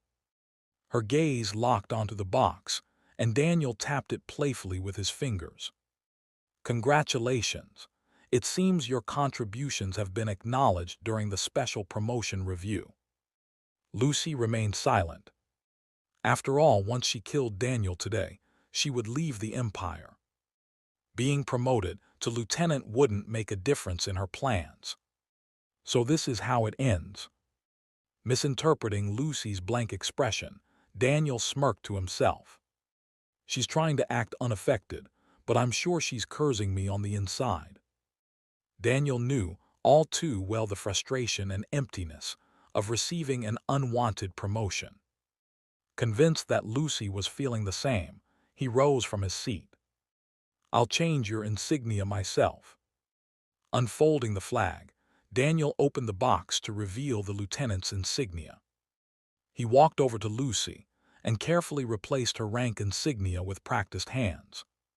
Fastening the new insignia on both shoulders of her uniform, Daniel stepped back with a satisfied smile. "Congratulations on your promotion to lieutenant. Continue to fulfill your duties as my adjutant." Lucy instinctively began to respond but hesitated. Daniel was going to die today. There would be no future for him. "Adjutant." Finding her silence unusual, Daniel prompted her. Snapping out of her thoughts, Lucy replied, "It's an honor to be promoted ahead of schedule. I will continue to give my best." Daniel stared at her for a moment before nodding vaguely. It felt like she was hiding something, but he decided not to press the matter. That evening, after completing her daily tasks, Lucy began preparing for the assassination. She studied the layout of the area surrounding Daniel's quarters, carefully planning her entry and escape routes. She changed into combat attire, inserted ballistic plates, and equipped highly expensive anti-magic bullets to counter any retaliation from Daniel Steiner. Once her preparations were complete, Lucy activated her optical camouflage and waited for the dead of night when the streets were deserted. Arriving at Daniel's quarters, Lucy grasped the doorknob and turned it gently, unsurprised to find it locked. Kneeling naturally, she pulled a lockpick from her pouch and began working on the lock. Click! The lock disengaged with a soft sound, and Lucy slowly opened the door. After pocketing the lockpick, she took a deep breath, stepped inside, and closed the door behind her. Surveying the living room, Lucy froze. Sitting on the sofa was Daniel, his back turned to her. No way! Had he noticed something and stayed awake? It seemed unlikely, but this was Daniel Steiner. Uncertain, Lucy drew her pistol and cautiously approached him. As she neared, Lucy felt a wave of relief. From the side, she could see Daniel leaning against the sofa, his eyes closed. His steady breathing and slightly tilted head suggested he had fallen asleep. Exhaling softly, Lucy retrieved a silencer from her pouch and attached it to the muzzle of her pistol with practiced efficiency. Disabling her optical camouflage, Lucy aimed the gun at Daniel's head. All she had to do now was pull the trigger, kill him, and escape the Empire. The moment Daniel's body was discovered in the morning, the hunt for her would begin, but she would deal with that when it happened. What matters is... Lucy reminded herself of the loyalty she owed to Count Calandra, who had shown her mercy. For that reason, she had to kill Daniel Steiner. Placing her finger on the trigger, Lucy held her breath to ensure perfect aim. It was a simple matter of pulling the trigger now. But for some reason, her finger refused to move. Amidst her hesitation, as the assassination dragged on, Lucy became aware of something in the corner of her vision. Turning her gaze reflexively, she noticed Daniel's officer's coat draped over the back of the sofa. Peeking out from an inner pocket of the coat was a weathered piece of paper. Curiosity piqued, Lucy lowered her pistol and reached into the coat pocket. Inside, she found a piece of paper, scorched at the edges, and an old photograph. She examined the photograph first. It was a picture of Daniel with a group of orphans at a monastery. A younger Daniel stood smiling in the center, while the children clung to him like barnacles, squabbling amongst themselves. Being adored by children usually meant someone had a good heart. Glancing at Daniel's sleeping profile, Lucy shook her head. Whether he was a good person or not was irrelevant to her mission. Flipping the photograph over, she unfolded the paper. Feeling the coarse texture of aged paper, Lucy began to read its contents. According to recent materials provided by the Allied nations, a subject from their experiments has shown successful results. The Allied nations. Lucy couldn't believe the implication that the Allied nations had conducted biological experiments. But what shocked her even more was the next line. Currently, it is a one-of-a-kind subject, exhibiting magical enhancements that far exceed expectations. In recognition, our research team has named the upcoming project after this subject, the Lucy Project. The Lucy Project. According to the paper, the name of the subject from the Allied nations' successful experiments was none other than Lucy. Her hands trembled as she struggled to accept this. That's impossible. The experiments had been conducted by the Empire, not the Allied nations. It was Count Calandra who saved me from the horrors of the Empire's human experiments. This document had to be a lie. And yet the paper appeared genuinely old. Its surface had grown coarse from prolonged exposure to air over many years. It didn't resemble a hastily fabricated forgery. Amidst her confusion, Lucy's gaze shifted to Daniel. How had he come into possession of this document? And why, knowing its contents, had Daniel never shown any sign of it? The document could have been used to incriminate her as a spy. Yet, Daniel had neither acted suspiciously toward her nor treated her any differently. On the contrary, he had intervened to protect her when the Security Bureau launched an investigation. Recalling that moment, Lucy's breath trembled. Even though he knew I was a spy, Daniel had risked his life to oppose the Security Bureau for her sake. Why? Lucy couldn't make sense of it, no matter how much she tried. In the midst of her confusion, she gripped her pistol tightly. Lucy, those who repay kindness with betrayal are no better than beasts, and remember, anything not spoken by me is a lie. The words Count Kalendra had often told her echoed in her mind. The contents of this paper are lies. All she had to do was continue serving Count Kalendra and the Allied nations as she always had. Steadying her erratic breathing, Lucy prepared to pull the trigger. If she killed Daniel here and returned to the Allied nations, everything would be over. Narrowing her eyes, Lucy placed her finger firmly on the trigger. But she couldn't bring herself to pull it. Daniel's words from the past reverberated in her mind. I thought you looked particularly stunning today. Her finger wouldn't move. Your skin doesn't smell unpleasant, Lucy. In fact, it's almost fragrant. There's no need to rely on luxuries like perfume. Lucy bit her lower lip hard. Don't make things difficult for my adjutant. Her breath quickened as her confusion deepened. If possible, I'd like for us to climb to the top together. Silent tears welled up in Lucy's eyes as she clenched them shut. Overwhelmed by emotions she had never experienced before, her hands trembled slightly. Even if the contents of the paper are false, Daniel had known she was a spy.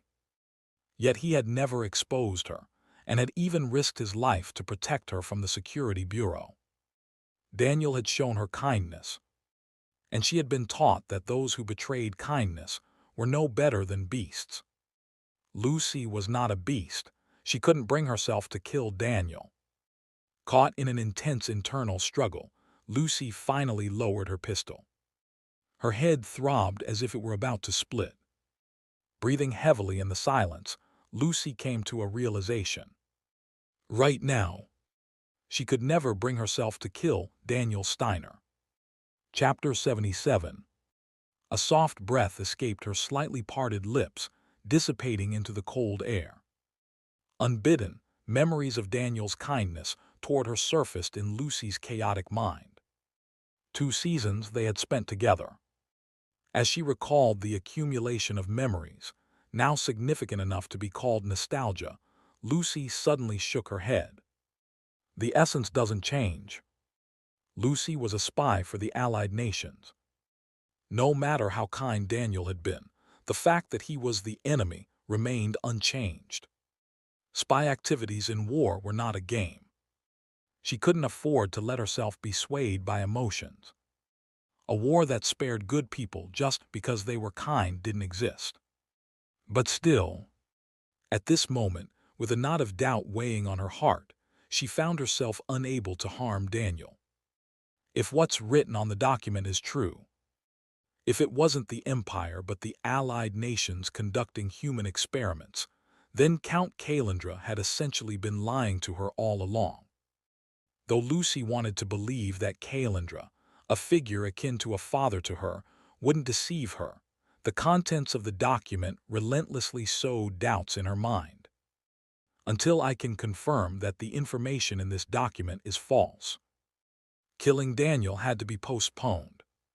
Having made her decision, Lucy put away the pistol. Sliding it back into the holster at her belt, she carefully returned the document and photograph in her hands to the inner pocket of Daniel's officer coat. Stepping back, she stood bathed in the moonlight streaming through the window, her eyes half closed. Amidst a swirl of inexplicable emotions, Lucy gazed at Daniel for a while before turning away. After erasing any trace of her intrusion, she walked toward the front door, giving Daniel one last glance. Her gaze lingered on his back, lost in thought, before she activated her optical camouflage and opened the door. Lucy stepped out into the corridor and quietly shut the door behind her. Left alone, Daniel slowly opened his eyes, leaning back against the sofa. She's gone. Squinting, he glanced around the room but saw no sign of Lucy. Only after checking the front door did he breathe a sigh of relief. Now assured of his survival, the tension drained from his body, leaving him feeling utterly exhausted. Lucy's behavior yesterday was strange. While pinning the new rank insignia on his uniform in the office, Daniel had noticed a fleeting expression of guilt on Lucy's face. Why had she shown guilt instead of suppressing her anger? Mulling it over during his work, Daniel had reached the conclusion that he might be assassinated. Even with a pet, affection could develop within half a year. How much more so when spending more than half a year with another person?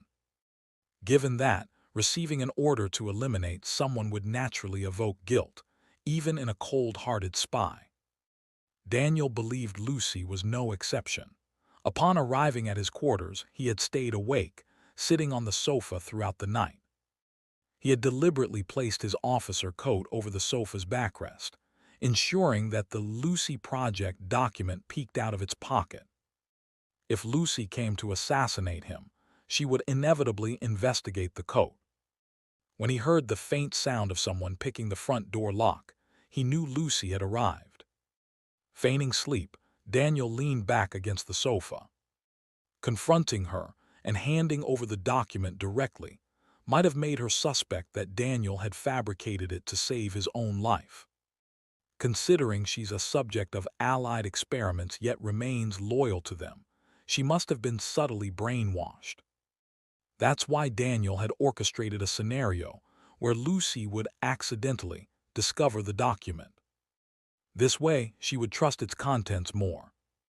If the document caused Lucy to entertain even a shred of doubt about its authenticity, his chances of survival would increase exponentially. Lucy's loyalty to the Allied nations likely stemmed from her belief that they weren't involved in human experiments. If that unwavering belief could be cracked, she would start questioning her own judgment. As anticipated, Lucy acted exactly as Daniel had hoped. From a broader perspective, it made sense. Daniel had once protected her from the Security Bureau and turned a blind eye to her being a spy. Additionally, Lucy wasn't blindly fanatical in her allegiance to the Allied nations, making this tactic effective. But still, whether Lucy would continue hesitating to carry out an assassination remained uncertain. Such a situation, where his life was constantly under threat, could arise again at any moment. Requesting an investigation from the Security Bureau isn't an option. Having pressured the Security Bureau's inspector during his tenure at the General Staff, Daniel was now on poor terms with them. Moreover, a single document of unverified content was insufficient as evidence. As Lucy's superior, any discovery of her espionage would implicate him as well, essentially a death sentence. If it were revealed during an investigation that Daniel had known Lucy was a spy and protected her, the situation would spiral out of control. In that case, the only viable option was to gather undeniable proof that the Allied nations had conducted human experiments on Lucy. If I can secure evidence proving the Lucy Project's authenticity and show it to her, Lucy would no longer follow Allied orders, freeing Daniel from the threat of assassination. Not only that, but he might gain a human weapon, capable of taking on an entire battalion as an ally. But how? As he contemplated ways to turn Lucy to his side, Daniel shook his head. No amount of deliberation would yield a clear solution. Then a scene from an old spy movie flashed through his mind. It was about a spy who fell in love with their target and ultimately betrayed their homeland's orders. The memory made Daniel chuckle wryly, finding the idea absurd even to himself. There's no way that heartless woman would ever love me. Subduing Lucy by force seemed a far more plausible option. Dismissing the ridiculous thought, Daniel got up from his seat. Having survived the night, he decided to celebrate with a glass of whiskey. At the same time, in the imperial palace of Eisenkron, the bedroom of Princess Selvia. Let's see, the budget proposal for the National Propaganda Department next year. Dressed in luxurious silk pajamas, Selvia was poring over various documents. Since taking on the responsibilities of regency, reports identical to those presented to the current emperor had started arriving for Selvia, the crown princess and future ruler. Managing them left her unwilling to spare even a moment for sleep. While immersed in reading, a knock suddenly came at the door. Turning her head to see who it might be, she was surprised as the door opened without permission. Standing in the doorway was a noblewoman with golden hair and blue eyes. Smiling warmly, Mariant von Amberg. She was Selvia's mother and the empress, wife of the emperor who ruled the empire. Burning the midnight oil, I see. You could still rely on your father for a while longer, you know. As Marian approached, her words prompted Selvia to shake her head. Relying on others isn't the way to become an emperor. If I don't get used to this now, I won't be able to properly govern in the future. It's only right to put in the effort. As expected of my daughter, how admirable. With a soft laugh, Mariant seated herself beside Selvia. Noticing this, Selvia quickly gathered the documents and set them aside, turning her gaze to her mother. Mother, is there something you wish to say? Of course. I came to offer some advice after overhearing your conversation the other day. Advice? Selvia echoed, and Mariant nodded. Yes, it's about Daniel Steiner, isn't it? The young officer who successfully delivered that speech. I was curious and did a bit of digging. He's ambitious and capable. He's bound to rise to greater heights. Mariant gently placed her hand over Selvia's. My dear, while your father may advise you to be wary of and hostile toward Daniel Steiner, I have a slightly different perspective.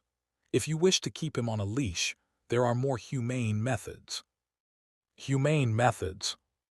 You know as well as I do that men who have much to lose and value their honor are rarely free from the weight of responsibility. If Daniel were to become a key figure in the empire and refuse to follow orders, you could always resort to a weapon unique to women. Selvia frowned, clearly puzzled.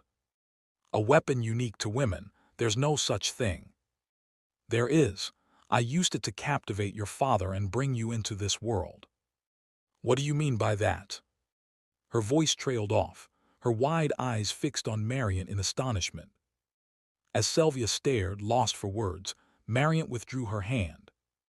I may not be well versed in politics, but I know that hostility and antagonism aren't always the answer. Of course, you must never act rashly. What I'm offering is merely one of many options. Selvia remained frozen, still reeling from the shock. Finding her daughter's stunned expression endearing, Mariant rose from her seat. Selvia, remember this. No matter how brilliant a man may be, he becomes a fool in the face of desire. With those enigmatic words, Mariant left the bedroom. Only then did Selvia release a strangled groan, her face turning crimson. She couldn't understand her mother. Why would she come here out of the blue to say something so ridiculous? Shaking her head vigorously, Selvia picked up the documents. She tried to refocus on her duties, but Mariant's words continued to swirl chaotically in her mind, refusing to leave her in peace. Before she realized it, Selvia found herself envisioning strange and inappropriate scenarios, causing her to cover her face with both hands. Her hands trembled uncontrollably against her will. Get a grip, Selvia, please. Honestly, she felt like she could die of embarrassment. Chapter 78. As morning arrived, Daniel stood before the door to his personal office at General Staff Headquarters, taking a deep breath. The thought of facing Lucy, who had tried to assassinate him in the early hours of the day, left him inexplicably tense. "Calm down, Daniel." From Lucy's perspective, Daniel had been asleep during the early morning hours. If she discovered that he had actually been awake, it would create unnecessary complications. To avoid suspicion, it was essential to act as naturally as possible. Reassuring himself internally, Daniel turned the doorknob and stepped inside. Within the office, Lucy, who had arrived earlier, stood from her seat and saluted. "You've arrived, Lieutenant Colonel Daniel." Her expression was the same as ever, calm and devoid of emotion. "It's hard to believe this is the same person who came to kill me early this morning." Daniel was struck again by how skilled Lucy was as an intelligence agent, sending a chill down his spine as he nodded and walked toward his desk. Taking a seat, Daniel placed his briefcase on the desk and spoke. "By the way, Lieutenant, may I ask you a personal question?" Lucy, now seated, turned to look at him. "Yes, is there something you're curious about?" "Yes, do you remember the conversation we had 2 days ago?" 2 days ago? Are you referring to the one we had at the General Staff Headquarters entrance?" Daniel nodded. "That's right. At the time, you mentioned the Golden Rose Bakery's Christmas-exclusive Stollen. I looked into it, and it seems they get quite busy during the season, requiring reservations in advance. If your schedule is free, I was thinking of making a reservation. Also." Avoiding her gaze, Daniel busied himself rummaging through his briefcase. "It feels a bit empty to just eat Stollen and part ways, so I thought we might look into other activities for Christmas. As you know, many places operate on a reservation basis during the holiday season, so it's best to prepare now. Let me know your thoughts." Pulling out the items he needed from his briefcase, Daniel glanced at Lucy. If she agrees to the reservation, he could interpret it as a sign that no assassination attempt would occur before Christmas. If she declined, it would suggest another attempt might come before the holiday. Of course, she could lie, but any change in Lucy's expression, laden with guilt, would make it easy to discern. While Daniel kept a wary eye on her, Lucy was interpreting his suggestion in an entirely different way. Not just eating together, but enjoying other activities as well. No matter how she looked at it, it felt like a date proposal. Could Daniel possibly have feelings for me? Thinking back, his actions, saving her from the security bureau and concealing her identity as a spy, were things only someone with affection would do. But Lucy had no experience with dates, let alone receiving a proposal for one. Unsure of how to respond, she felt her heartbeat quicken as she fidgeted with her pen. Finally, she gave a small nod. "I don't have anything planned for that day, so making a reservation should be fine." Her response was honest, albeit reserved. Relieved, Daniel placed his briefcase aside and spoke. "Good, I'll make the reservation, so no changing your mind later, and—" He hesitated, mid-sentence, as a familiar sound of footsteps echoed from the hallway outside the office. Knock, knock. The knocking at the door prompted Daniel to rise quickly. "Come in." Before he had even finished speaking, the door opened and Colonel Ernst stepped in. The stout, imposing figure wasted no time, speaking before Daniel could salute. "Daniel, this isn't the time to be sitting around. Get to the reception room immediately." Daniel lowered his arm, which he had raised for a salute, and asked with a puzzled expression, "Sir, I understand that hosting distinguished guests is the responsibility of the Protocol Division. Why am I being sent to the reception room?" "Because the distinguished guest has specifically requested to see you." "A personal request. If it's nobles from the capital or politicians from the parliament, I don't see why I would need to meet them." Ernst tapped his chest as if frustrated and explained, "If that were the case, I wouldn't have bothered coming to you myself. The distinguished guest is none other than Her Highness, the Princess." Daniel blinked, dumbfounded. Sylvia, why is she here? Swallowing hard, Daniel hurriedly started toward the reception room. He didn't know the reason for her summons, but refusing the princess's call was out of the question. "Sir, next time, please lead with the fact that it's the princess summoning me," he muttered, adding a touch of complaint to Ernst as he walked briskly away. Walking briskly, Daniel arrived at the reception room, where he immediately spotted Princess Sylvia seated on one of the sofas. Across from her on another sofa sat Cedric, the deputy chief of operations. Noticing their conversation, Daniel approached and offered a formal salute. "Your Highness, I was told you summoned me." Sylvia set down her glass and turned to Daniel, clearing her throat awkwardly. She had almost smiled at the sight of him, but she quickly composed herself, reminding herself to maintain the dignity of a future emperor. Adopting a more serious tone, she spoke. "I had something important to discuss with you. Won't you take a seat?" "That won't be necessary, Your Highness. I've stepped away from my duties for this, and I'll need to return promptly after hearing what you have to say." Daniel's prior experience with the Total War speech had taught him that prolonged conversations with Sylvia rarely worked to his advantage. Thus, he politely declined the offer. Sylvia felt a twinge of dissatisfaction, but didn't show it. "Very well, you may remain standing.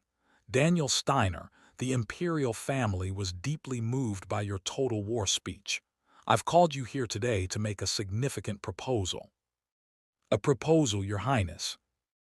"The Empire is currently using the funds from war bond sales to advance various public projects. Thanks to the higher-than-expected bond sales, we are planning additional initiatives." Sylvia fixed Daniel with a meaningful gaze. "As part of this, I intend to grant you the authority to conceive and oversee a major project as its lead officer." "Your Highness, isn't such a responsibility too great for a mere operations officer like me?" "Neither I nor the imperial family consider you mere anything. I'd prefer you speak your mind without holding back," Sylvia replied with a smile, though her words carried a hidden test. If Daniel were the wolf her father warned her about, he would seize this opportunity to expand his influence under the guise of serving the Empire. On the other hand, Daniel saw this as a chance to escape the storm brewing in the Empire. "Your Highness, if you insist, I'd like to be appointed as the diplomatic envoy to Villanos." Villanos. Villanos, a neutral country across the Western Sea from the Empire, wasn't the response Sylvia had expected. "Yes, as your Highness knows, the Empire will soon face the triumvirate. What we need most right now are weapons and manpower. I believe it would be prudent to secure both from Villanos." It wasn't an unreasonable suggestion. The Empire's leadership had already considered such measures. However, plenty of candidates could be sent as an envoy to Villanos. It didn't have to be Daniel Steiner. For Daniel to request this role himself left Sylvia puzzled. "Are you certain? You mean, you genuinely wish to be sent to Villanos as a diplomatic envoy?" "I am, Your Highness. I'm entirely serious." Daniel, in truth, wanted to flee to Villanos. The domestic situation was a nightmare. Politicians and nobles were eager to bring him down. The emperor eyed him with suspicion, and his adjutant, Lucy, was gunning for his life.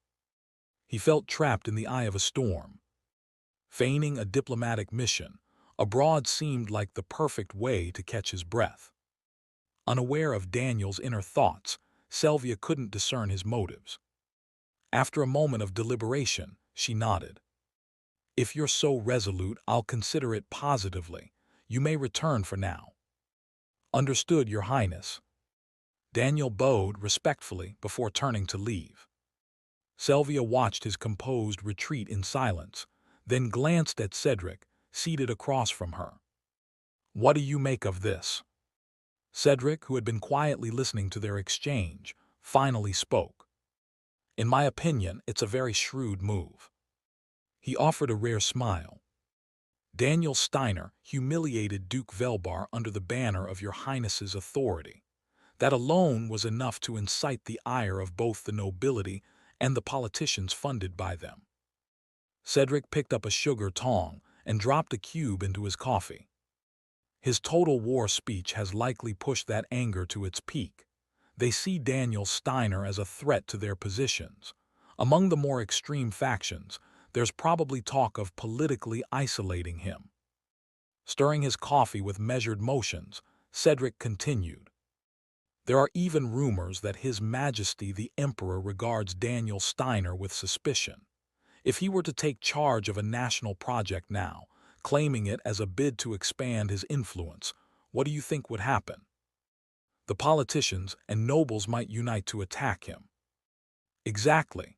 By requesting the post of envoy to Velanos, a relatively inconsequential role, he's attempting to disappear from the political scene temporarily, diffusing their dissatisfaction. The sugar cube dissolved completely into the coffee. When their anger subsides, some may even start to view him as a man of integrity, one who acts for the good of the empire rather than personal gain. If that happens, Cedric set down his spoon and wiped the coffee splashes from the table with a napkin. It will inevitably spark factional conflict.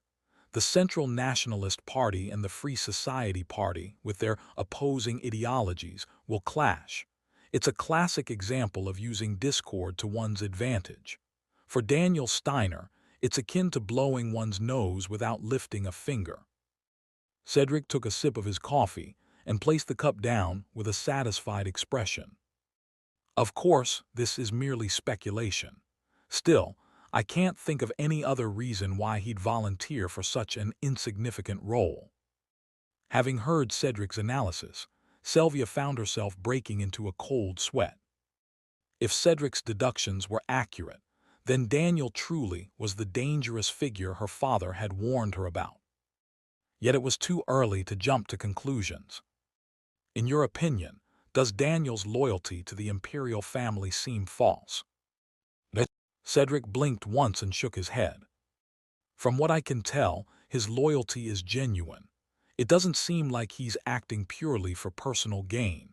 However, whether that loyalty is directed at the imperial family or the empire itself, I cannot say.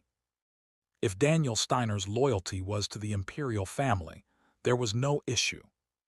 But if his loyalty lay solely with the empire, the nation's progress, what would happen if he deemed the imperial family incompetent?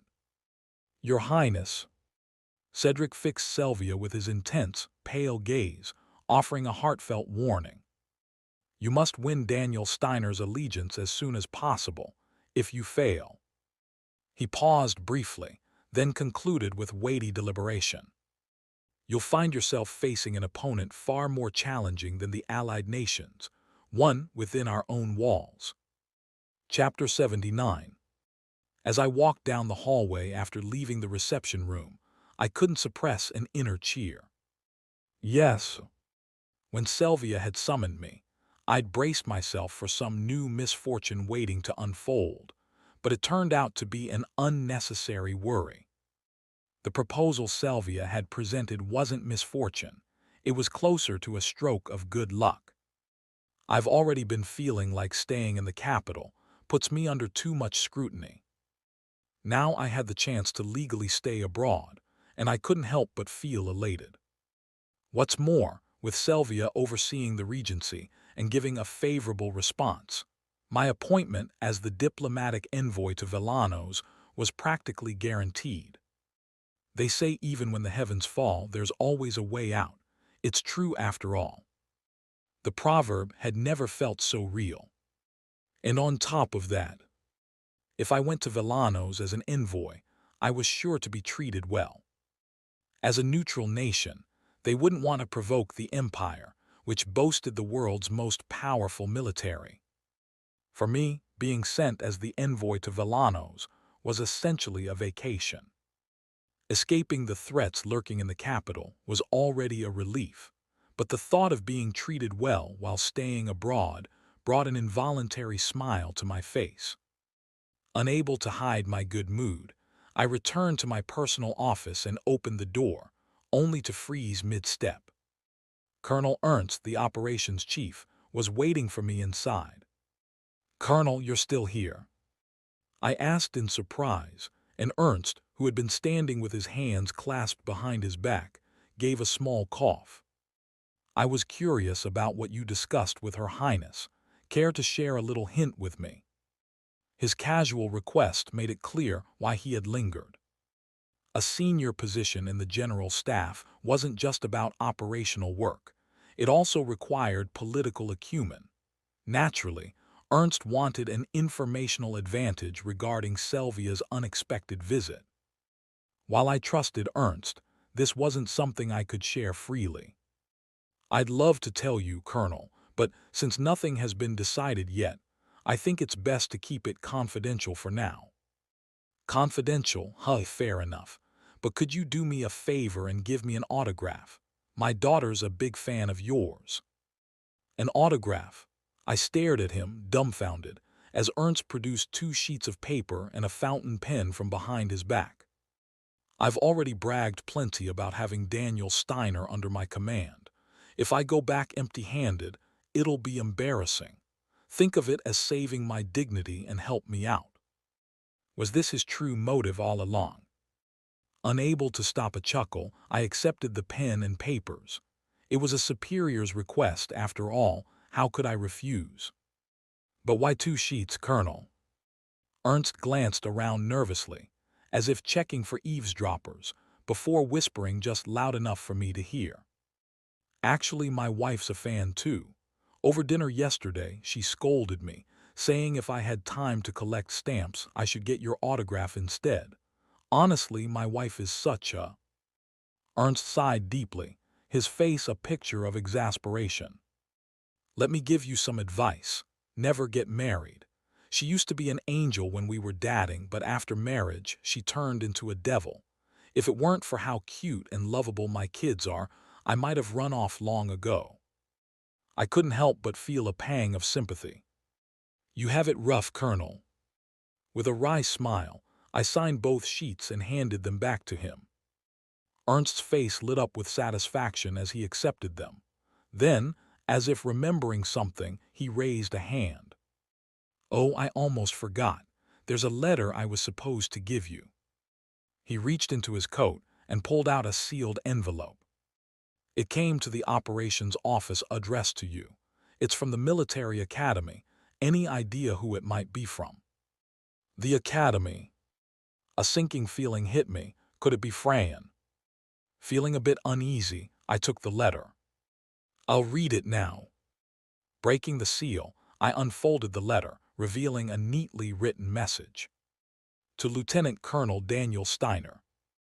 I apologize for taking up your time, knowing how busy you must be. However, as I am nearing early graduation from the academy, I felt it proper to write to you. Thanks to my excellent academic record and recognition for my contributions in the North, the Dean has approved my early completion. Isn't that wonderful? Soon, I'll be able to serve under your command and help eradicate the beasts of the Allied nations and their collaborators.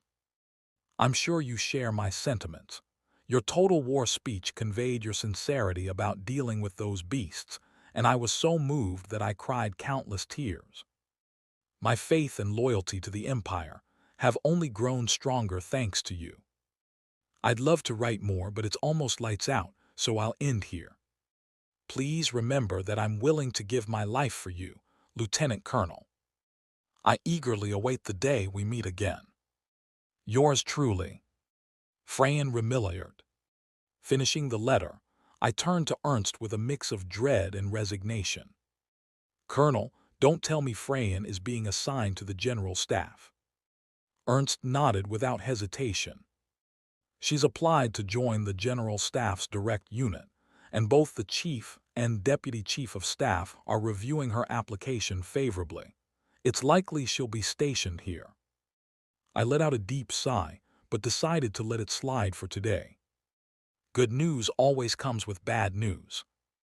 The happiness of being assigned to Villanos, as an envoy far outweighed the misfortune of Freyan joining the general staff. So for now, I resolved to enjoy the present happiness without worrying about the future.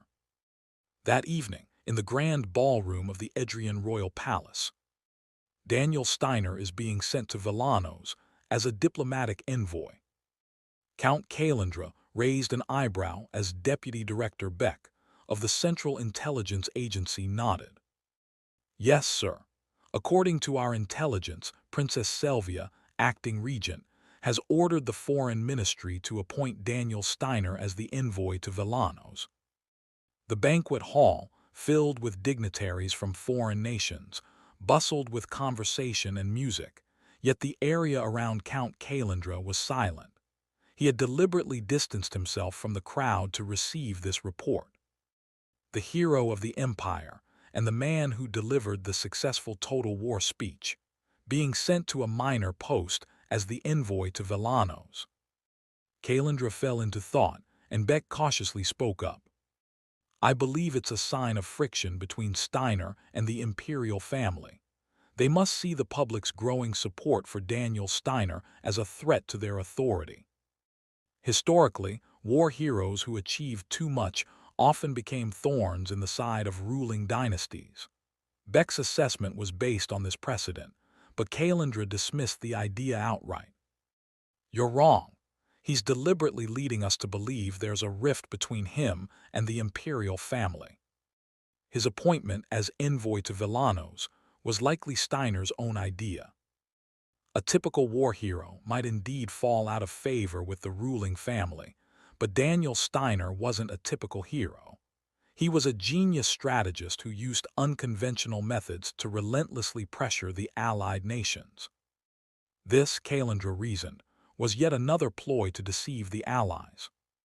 A clever distraction to divert our attention. Beck, have you determined how the Foreign Ministry plans to send Daniel Steiner to Villanos? At Kalandra's sharp gaze, Beck hurriedly flipped through his documents. Yes, sir. He'll travel aboard a diplomatic vessel, a short 2-day journey. Given the proximity and diplomatic concerns, there will be no escort ships. Kalandra's expression sharpened further at the report.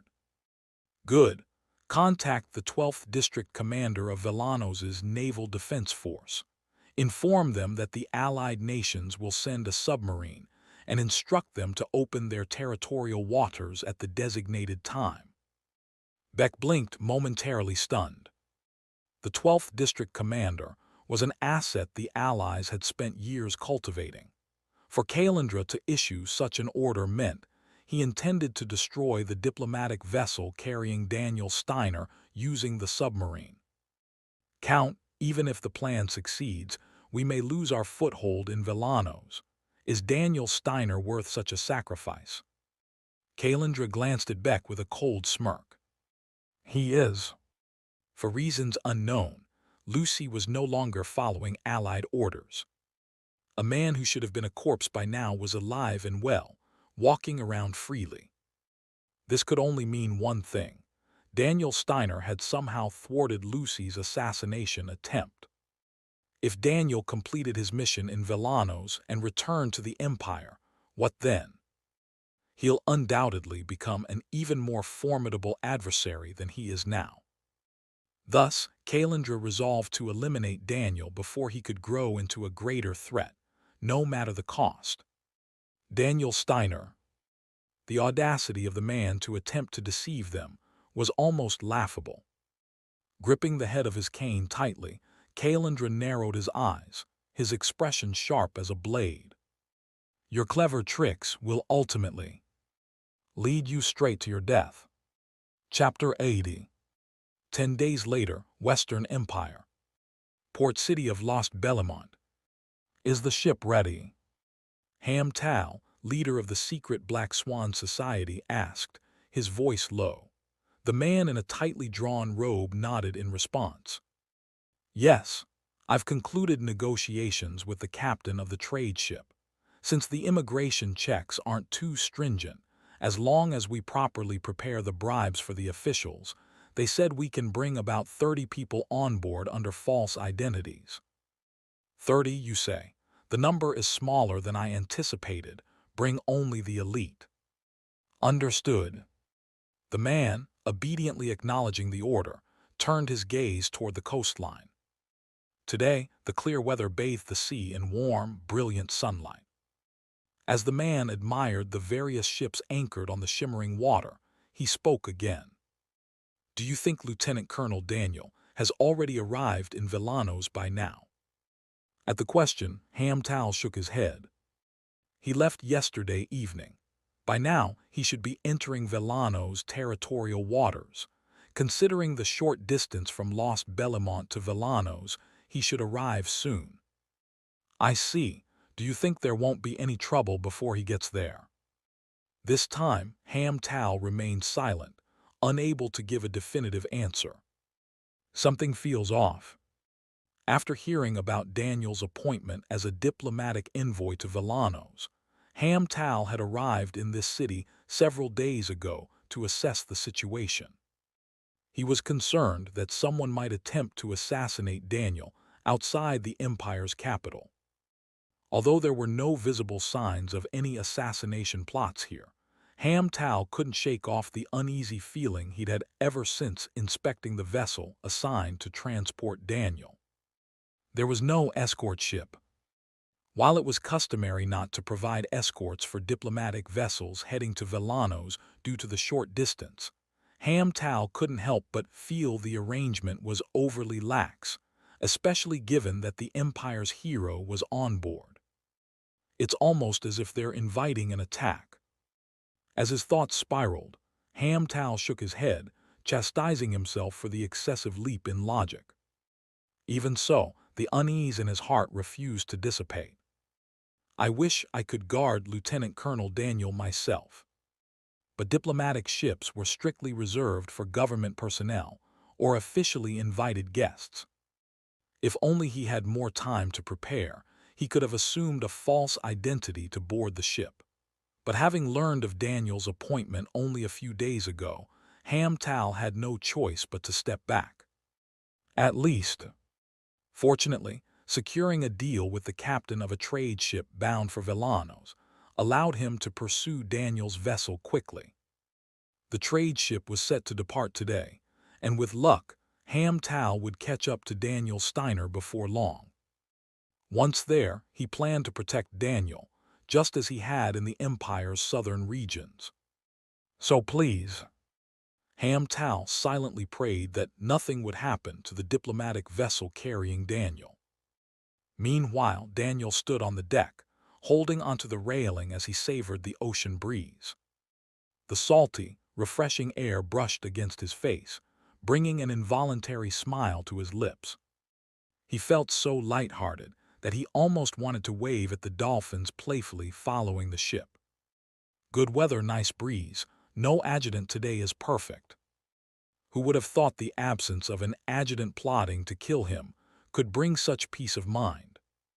On top of that, there was no Selvia with her inscrutable motives, no emperor keeping him under scrutiny, and no noisy nobles or perpetually dissatisfied politicians. To Daniel, it was nothing short of paradise. I don't know how long I'll be staying in Villanos, but I'll make the most of this peace while it lasts. Although he was officially dispatched as a diplomatic envoy, it was rare to begin work immediately upon arrival. After the formal welcome, the Villanos government typically allowed a day or two for rest, leaving Daniel ample time for sightseeing. Should I check out that famous dessert shop first? I heard Villanos is renowned for its trifles. The layered dessert of custard, fruit, and cream was one of Daniel's personal cravings. Sure, there are places in the Empire that try to mimic trifles, but the taste of the original has to be different. As he licked his lips and admired the vast ocean, Daniel froze. In the distance, something was rising near the surface of the water. At first he thought it might be a whale, but whales didn't move so deliberately. Alarmed, Daniel scrutinized the shadow beneath the waves and began to sweat. No way. The thought crossed his mind. It might be an enemy submarine. If my suspicion isn't just paranoia. A submarine floating close to the surface often indicated preparation to fire a torpedo. Due to the technical limitations of this era's torpedo systems, submarines needed to ascend near the surface to attack enemy ships. But would they really attack a diplomatic vessel bound for a neutral country? The thought didn't make sense, but Daniel couldn't stand idly by. He released the railing and quickly turned toward the captain's quarters. If it was indeed a submarine, he needed to inform the captain immediately. As Daniel rushed toward the captain's quarters, a dull thud resounded through the ship. Moments later, the vessel shook violently, throwing Daniel off balance. As his suspicion turned to certainty, a loud warning siren echoed throughout the ship. Wee-yo! Panic erupted among the passengers on deck. Some screamed, others froze in shock, unsure of what to do. Clicking his tongue, Daniel approached them. This is an attack. Stay calm. Women and children, hold onto the railings and brace yourselves. Men, follow me to fetch life jackets and prepare the lifeboats. Before he could finish, another torpedo struck the ship. Boom! The deafening explosion was far louder than the first, and flames burst into the air. As the ship swayed violently, Daniel lost his footing and fell backward. In the blink of an eye, he was thrown over the railing, staring blankly at the ship tilting amidst the flames. The next moment, splash! Daniel is being swept away by the ocean current. Hours later, on a desolate coastline, waves gently rolled onto the shore, breaking softly against the sand. At the boundary where the tides repeatedly met the land, Daniel lay collapsed, his body still. Slowly, his eyes fluttered open. As he regained consciousness, he reflexively coughed, expelling seawater from his mouth before he could even take in his surroundings. With one arm, he painstakingly pushed himself upright, leaning over the white sand as he coughed and retched repeatedly. After several minutes of emptying his stomach, Daniel, his gaze unfocused, finally glanced around. Apart from fragments of machinery and shards of metal scattered along the shoreline, there were no other people in sight. Grasping his throbbing head, he lifted his eyes to scan farther into the distance. He spotted an abandoned fishing boat and a small hut. Extending his view even further, he could barely make out clusters of buildings on the horizon, so small they looked like they could fit beneath his thumbnail. It's not an uninhabited island. It seemed he'd been carried ashore to Villanos by the waves. Relieved at the realization, Daniel's expression abruptly hardened as he clenched his fists. That lunatic, attacking a diplomatic vessel just to kill me. To Daniel, there was only one obvious culprit behind this act, Count Kalandra. The man was infamous for his ruthlessness and willingness to employ any means necessary to achieve his goals. Considering Lucy's recent assassination attempt, it wasn't difficult for Daniel to deduce that this too was Kalandra's doing. Grinding his teeth in anger, Daniel forced himself to his feet. I'll make you regret not finishing me off. There won't be a second chance. Narrowing his eyes sharply, Daniel ran a hand through his damp hair, pushing it back. Then, shrugging off his waterlogged officer's coat, he began trudging forward. Knowing he was in Villano gave him a clear sense of purpose and direction. I'll need to go to the nearest city hall, identify myself as a diplomatic envoy, and borrow their communications. The Empire doesn't know I'm alive, so I'll have to inform them myself. That way, I can request reinforcements more easily. Mid-thought, Daniel's expression cracked. The Empire doesn't know I'm alive.